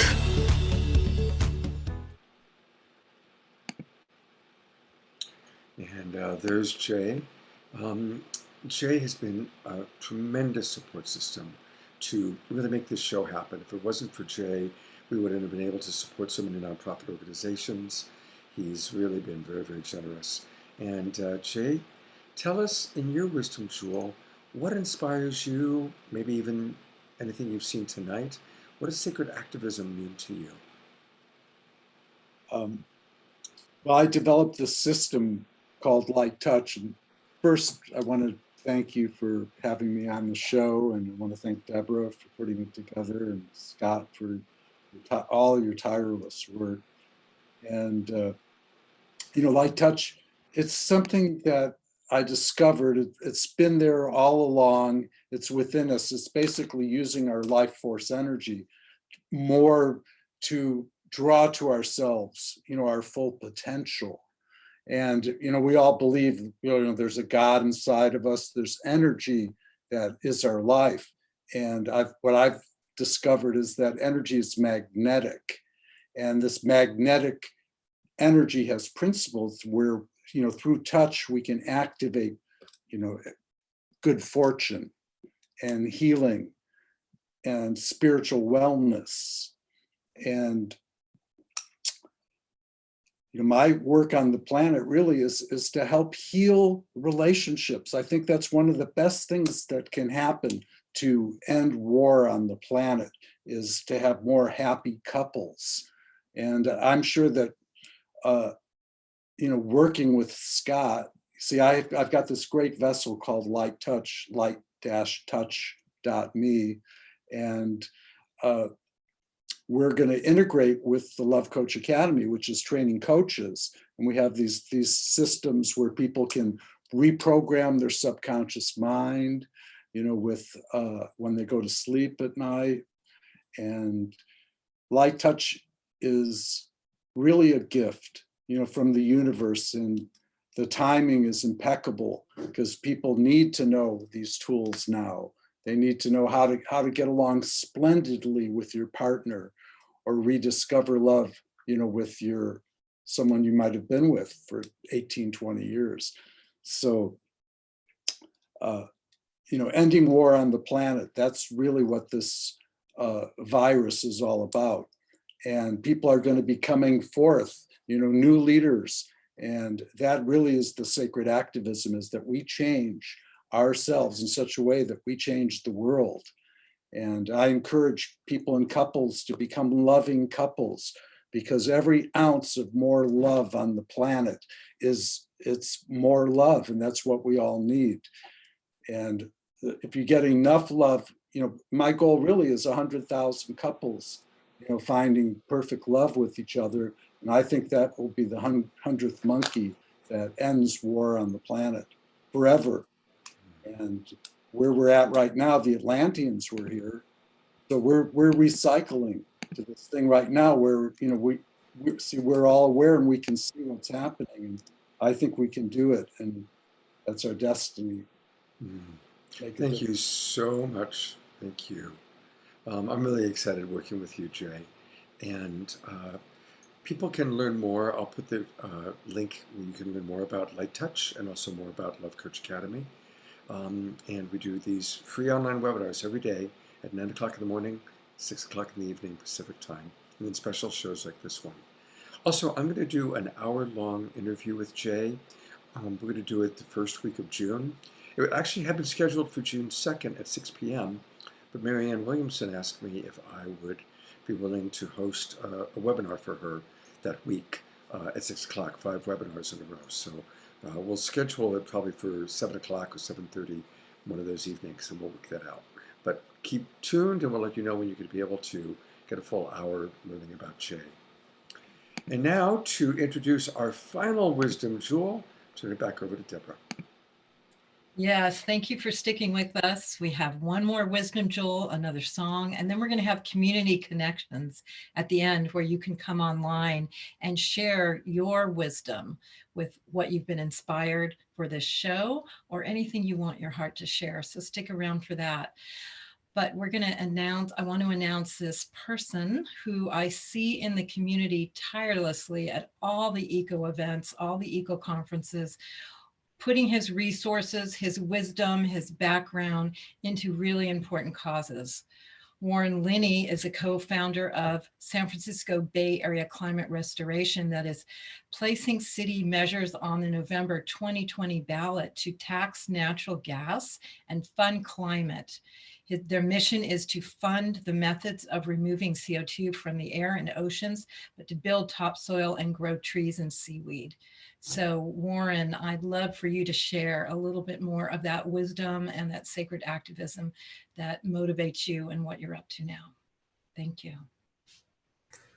Thank you, Debra, for a wonderful introduction, and Scott, who was one of the first people to join Climate Reality. Thank you. And Lori Grace, yes, who taught me paper ballot, hand count, and to vote for our lives, to trust our vote with that. I live in Alameda, and it's an island off the coast of Oakland. We're surrounded by water that's rising because of a warming planet. My activism with co-founding the Climate Restoration Circle springs from the urgency to fund climate restoration and ocean and land regeneration. For me, sacred activism is connecting our heart to our minds and using the hands to create even more sacred on this, our spaceship, Gaia. And I'm here to talk about gas, and I'm not full of hot air. Once upon a time, a cow walked onto a beach looking for something good to eat and came upon some seaweed, chewed it up, and lo and behold, it settled her stomach, and all that methane she was belching before was transformed into vital energy. So she became a happy cow, a sacred cow. So the moral of the story is to help the kelp and the ocean that gives us all life, and may the kelp return to our coast soon.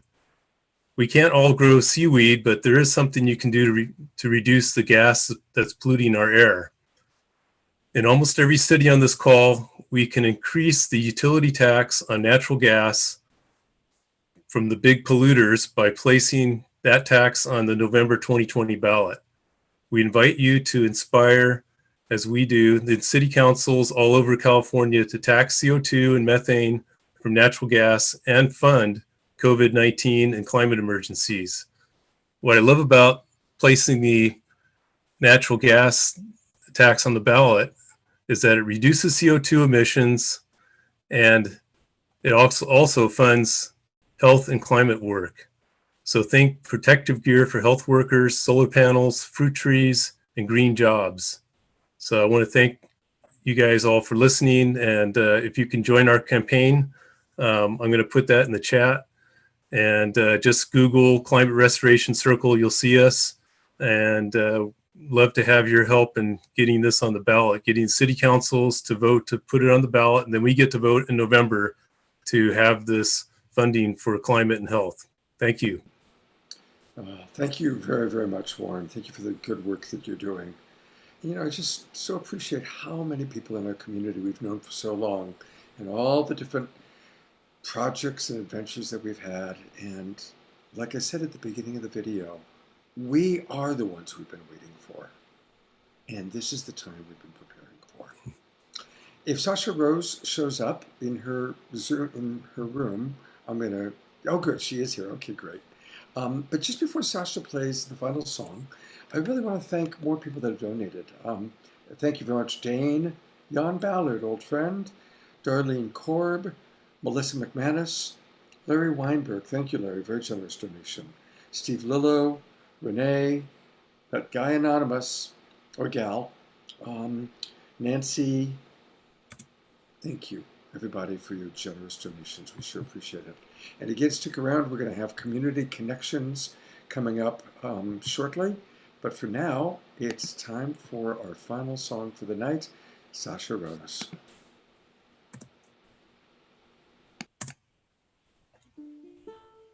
All right, I've been thinking through this whole beautiful talk about what could I possibly offer to this beautiful collective pool. And I felt really strongly about this song. It's called When It Goes Down. And it's basically about the nature of when things go down and feel really heavy.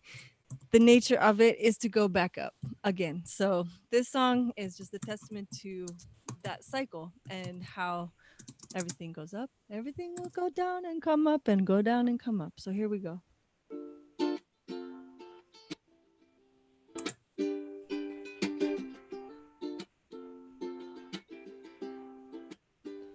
Cause when it goes down, it's gonna come up like the sunrise again, like the sunrise again. Cause when it goes down, it's gonna come up like the sunrise again, like the sunrise again. They say if it doesn't kill you, gonna be stronger through the pain. And when your faith is tested and all you see is rain, you gotta keep believing. The sun will shine again, cause life is full of learning, and strength like diamonds shall remain. Cause when it goes down, it's gonna come up like the sunrise again, like the sunrise again. Cause when it goes down, it's gonna come up like the sunrise again, like the sunrise again. And when there's no one left to turn to, nowhere left to hide, there's only one way, and that's through to the other side. There's something worth pursuing.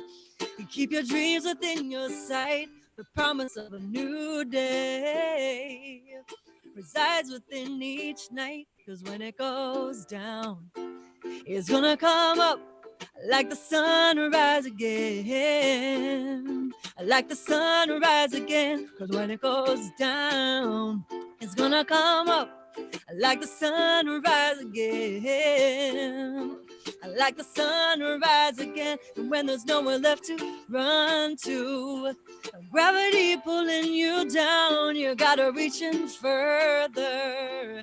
There's salvation in the sound of one soul going deeper, learning lessons so profound. Pain has been a teacher, and this new wisdom I resound. Cause when it goes down, it's gonna come up like the sunrise again, like the sunrise again. Cause when it goes down, it's gonna come up like the sunrise again, like the sunrise again. Cause when it goes down, it's gonna come up like the sunrise again, like the sunrise again. Uh-oh, my baby's woken up. Because when she goes down, she's gonna wake up. That is just the inevitableness of all things. Hey, Papa, you want to bring her out? Maybe I could introduce you to my little lady. Absolutely, the next generation. Hey, bring her on out. A reminder while we're waiting for Sasha to bring out her baby that we're going to have community connection time. So if you want to share for a minute a little bit about what has inspired you tonight, please send me a message in the chat box and I'll promote you to panelist. And there is, what's the name of this little one? This is Zamora Rose. Zamora Rose. With a Z. And she's Zamora. a little distraught because she just woke up, but yeah, well, it's pretty late for her. I know. But you know Oh what? God. The trick? A booby God. always does the trick. This is the thing. Yeah, nothing like booby. Yeah. So anyway, thank you all for listening, and I appreciate every single one of the speakers, and it's just been so inspiring. So that's all God for bless her. you. So thank you so much. Absolutely. Thank you so much, Sasa. Yeah. Thank you. All right. So again, if anybody wants to come on and speak, please send me a message. And Debra, what are some of your closing thoughts? Well, I want to invite everyone for what's going to be our last show of this season. And hopefully we're going to continue, and your donations and your support and your ideas will help us to continue. And next week, we have an amazing show again. Every week, it just goes to the next level. Our theme is going to be co-creating our vision of the new normal. So this means not buying into the collective that may be negative or less than what we can manifest together, because we are powerful manifestors. And that's what we're coming to this show to do, to reconfirm that. And we've got some amazing people. We're going to be bringing back Carolyn Mace, who was on a previous show. We want to have her back. She's amazing. We want Marcy Schmeinoff, who is the best-selling book, Happy for No Reason. We're also going to have JJ and Desiree Hertog, who give incredible information of the new paradigm coming. Rabbi Devi is going to be giving us spiritual transmission again. We have the amazing Kirtan band Wah, who plays at a lot of the yoga festivals. We're going to have Elijah Ray back, and many other great musicians and people giving wisdom jewels. So please be with us next week and help spread the word. We have a Facebook group if you'd like to share who you'd like to see for next time. And we're also going to be putting out a survey to our list on Zoom, so you can tell us what you'd like to see. But please give us the donations that help us fund this next level and coming back for you for a summer season, hopefully. So thank you so much. Thank you, Deborah. And I'm going to go to our other partner, Ken, for any last things you'd like to share, Ken. Well, what a wonderful night, inspirational, just reaffirms what we're doing here now. And in this time to be able to all come together, these weekly things. I mean, so many people look forward to this nowadays. It's the best thing we can do to, pass some time and grab some knowledge and feel community. It's just fantastic. So I'm just grateful that we're all can be part of it, and we're all hanging in there. A few hundred people here and there. It's amazing how many people just stay here because, where else are we going to go, right? It's great. So thanks everybody joining us next week. You did mention Deepak last time, but you didn't say this. I know, I just went, oops. We have a very special guest. Yeah, I mean, Deepak is like, we confirmed today, which is Deepak Chopra. So that's amazing, week we're going to have. That's a great way to close out a series, I'll tell you. It doesn't get much better than that, So now doing each week got better and better, and it's just amazing. So good work to everybody. Thank you, Deborah and Scott. Great job. Thank you, Kenny. All right. So I'm going to show one more video because people have been asking about light touch and what it is. And this is a video that Jay put together. I just saw it for the first time today. And it's 45 seconds long, but it is quite sweet. And it kind of helps to capture the energy of this new collaboration between Love Coach Academy and Light Touch.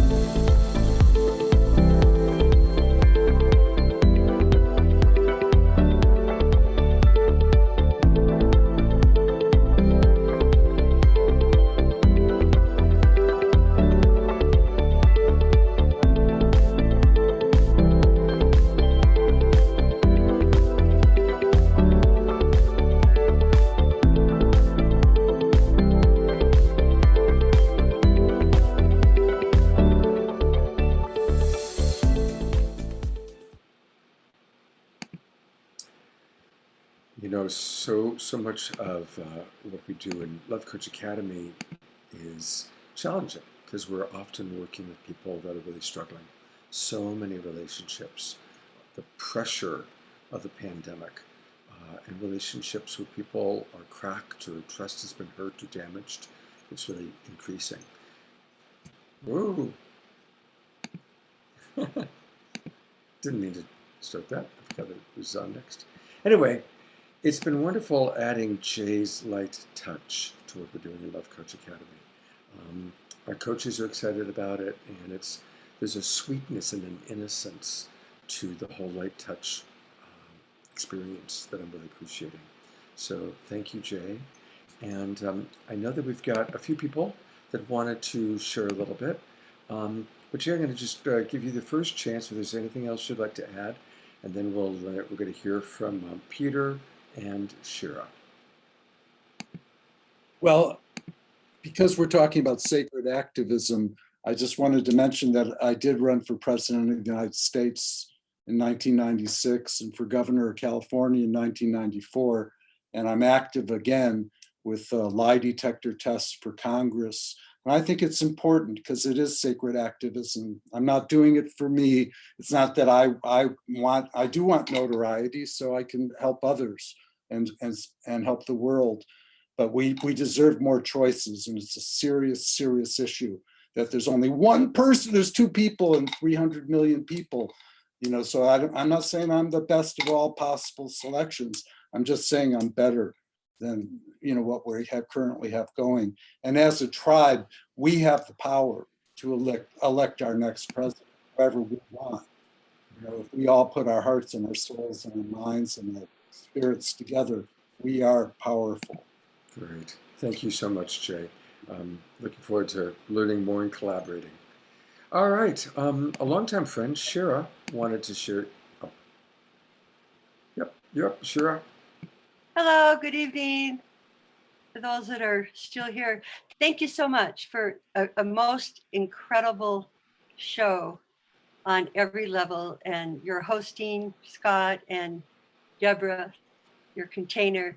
The message is just resonates with my core, and I'm so proud to be part of this community with all of you making all your different contributions. And I think for me, that's what the message was, is go deep to your core, source it with your spiritual practice, create your action, find the people you're going to do that action with, and just no bars hold.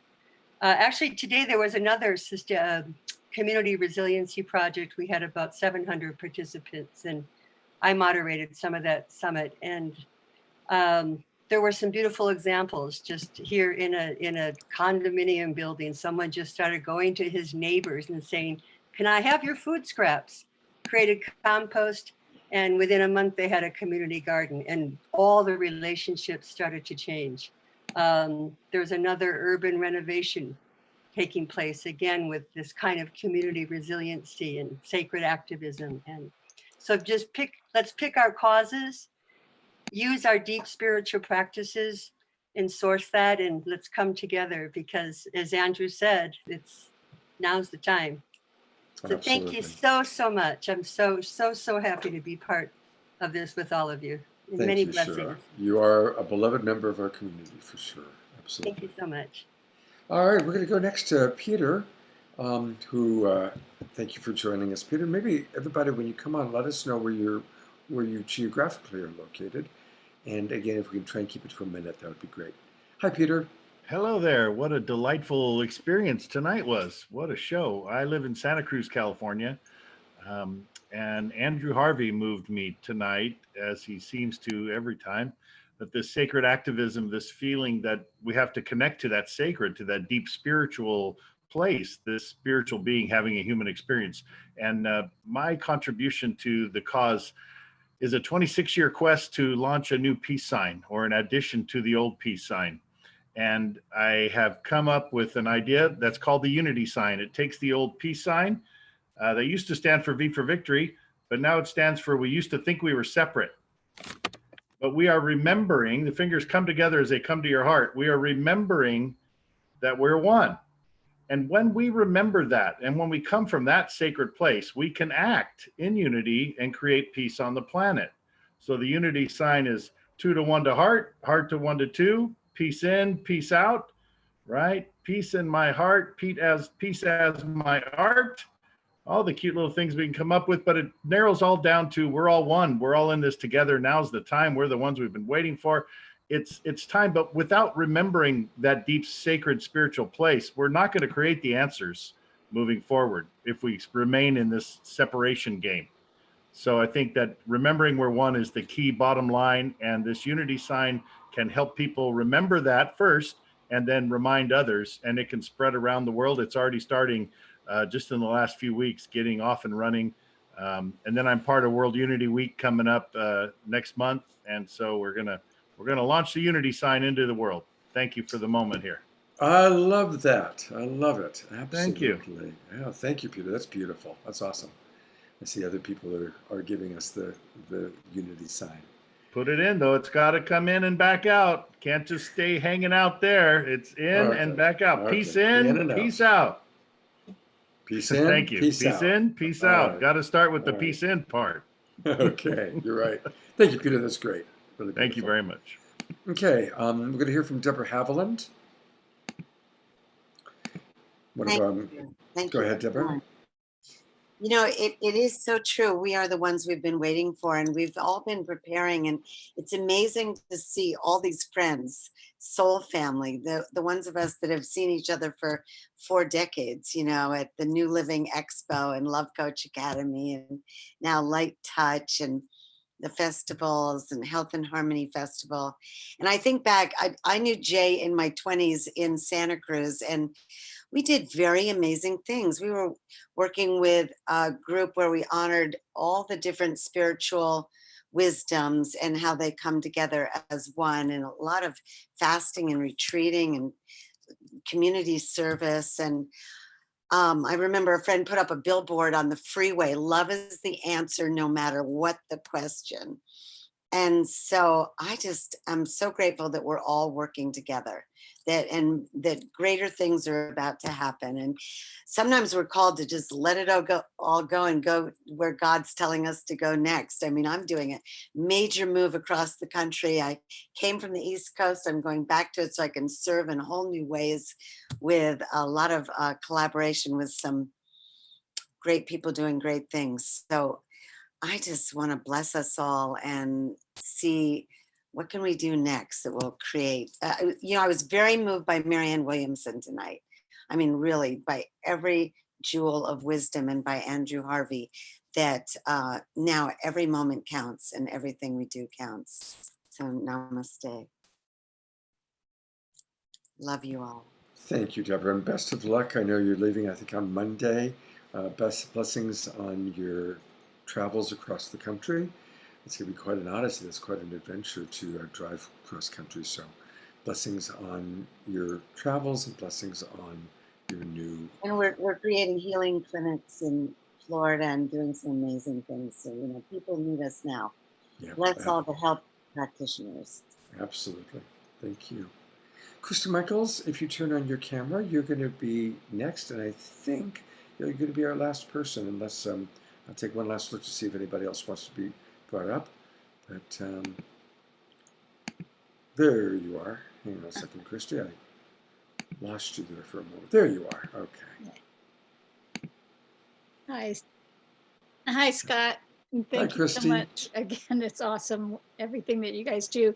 I do want to give a shout out about Warren, because I think he really underplayed the dramatic and powerful and brilliant idea that he and Sheila Jacobs have been working on implementing, that allows us, the little citizen in our little cities, in our little counties, to really take a positive action, because many counties and cities have climate change projects in plan. And I know Scott and you and Lori and all of us have been working for years on trying to get climate change projects. We want the government to start doing them, and they haven't been doing them, and we're frustrated, like, why aren't you getting going doing them? And so this is a ballot measure that we put on the ballot that says tax the corporations, lower our tax 1% and tax their corporations, to give yourself the funding to implement the plans that are already on the books, that are already in place, ready to be activated by our little city or our little county that knows what to do, because we have only 8 years left before we all hell breaks loose, right? So we can, as the people, go to our congressmen, our council door, and knock on the door and say, listen, they have all the scripts in place. They have everything all worked out. You can just get on the climate, his website, and you'll find out all the information about how to approach your council, how to approach your civic leaders, and say, please put this on the ballot. The council members vote starting June, July, and August for what goes on the ballot, so that we can say, fund this now. We don't have time to wait another 2 years for the next ballot. We need you to fund it. And here's how you can fund it. The wind, the solar, the everything that you already know needs to happen in our community, and how to make our community. I'm in Roanoke Park, somebody else is somewhere else. Every person can go to their council and say, please fund it. And they have it all worked out for you. So I just wanted to underscore what a brilliant idea that Warren has come up with. He's working with the scientists. They know they have the solutions. They know how to make the change. And so let's support them. So thank you for showcasing their work. Thank you very much, Christy. That was very, very passionate. And thank you for your passion and all that you do to support our world. I'm really appreciating what I just saw Gigi write in the chat box. And yeah, we do intend to find ways to keep this going for sure. I'm not sure if the person named Denise wanted to talk or not. I have brought you into the chat box, or into the panelist, I should say. If you're wanting to say something, I need for you to turn your camera on, and then I'll put the spotlight on you. Hi. There you are. Not so used to be on camera, but here. Okay. Hi, everybody. Hi, Scott. This is amazing. What you're doing is so fantastic. I can't tell you how appreciative I am for this. It's just incredible. And I'm so moved and love everyone's contributions. Everyone's. If I would single out for tonight, it would be Marianne, who I relate to with her putting love at the center of politics and all that she stands for, putting values in everything that we do. And everyone and everything moves me. But I want to single out also Alicia, because I've been thinking of the absurdity of where we're going. Sorry, I'll speak closer, in so many directions. And that I agree with her that the feminine values, if you want to say, there's also the values of Lao Tzu, of Confucius, of Jesus, of Buddhism, Buddha, of compassion, mutuality, cooperation, rather than competition and domination, rather than solving our problems by, historically, we've always moved from one area to another. One group has gone and conquered and raped women of another group to spread the DNA and deal with resources. Well, now we need to transcend that and have a whole world that's based on, I don't know if circularity is the right word, but like recycling, the idea that we bring resources around from one to the other, that we have a UN that is truly representative, because it's not right now, that we have everything based on power sharing, so that the idea of climate change is a challenge, but let's deal with the countries that are oil dependent for their economies. Let's make the mutual good our good and work ways that internationally we can support one another. Let's support Brazil. Brazil can't carry the weight of the Amazon forest for the whole world, which it does. That's not right. We need to support Brazil, because that Amazon forest is for all of us. Thank you. I'm thinking of universal profit sharing, universal fair trade, not voluntary. That would be law, that we have to have fair trade. We say in America, and I'm speaking as an American, we say we stand for the happiness of all, the well-being of all. Well, what does that mean? We can't have exploitive corporations exploiting other peoples and other territories and taking resources. We have to have laws that stop all of that. And that doesn't mean that some people think we have to go completely local and do more trade, but I think we can. But if we do it with reciprocity, mutuality, and laws, and a mutual vision that all of us and throughout the world share. Great. Thank you very much, Denise. Thank you for your passion and all those, so many things you said that are important. Fair trade, Brazil. Thank you. God bless you for your share. My website is forabeautifulworld.com. I haven't put up most of this out there, but I'm beginning to more and more. So I'll be working on that. Great. Please put that in the chat box also. Thank you. Thank you so much, Scott. I love you. I love what you're doing. Thank you, everybody. Thank you, Deborah. I love you. Love everybody. Thank you so much. This is wonderful. Oh, thank you. All right, we have time for one last 1 minute, and that's going to be with Leah, our dear friend. Hi, Leah. 1 minute, and I love that. Thanks, Deborah, Scott, Andrew Harvey was amazing, Marianne Williamson. I enjoyed it all. But I just have this wonderful feeling whenever I'm on these Zooms, these Saturday night Zooms. It's like we're all doing a Reiki session together.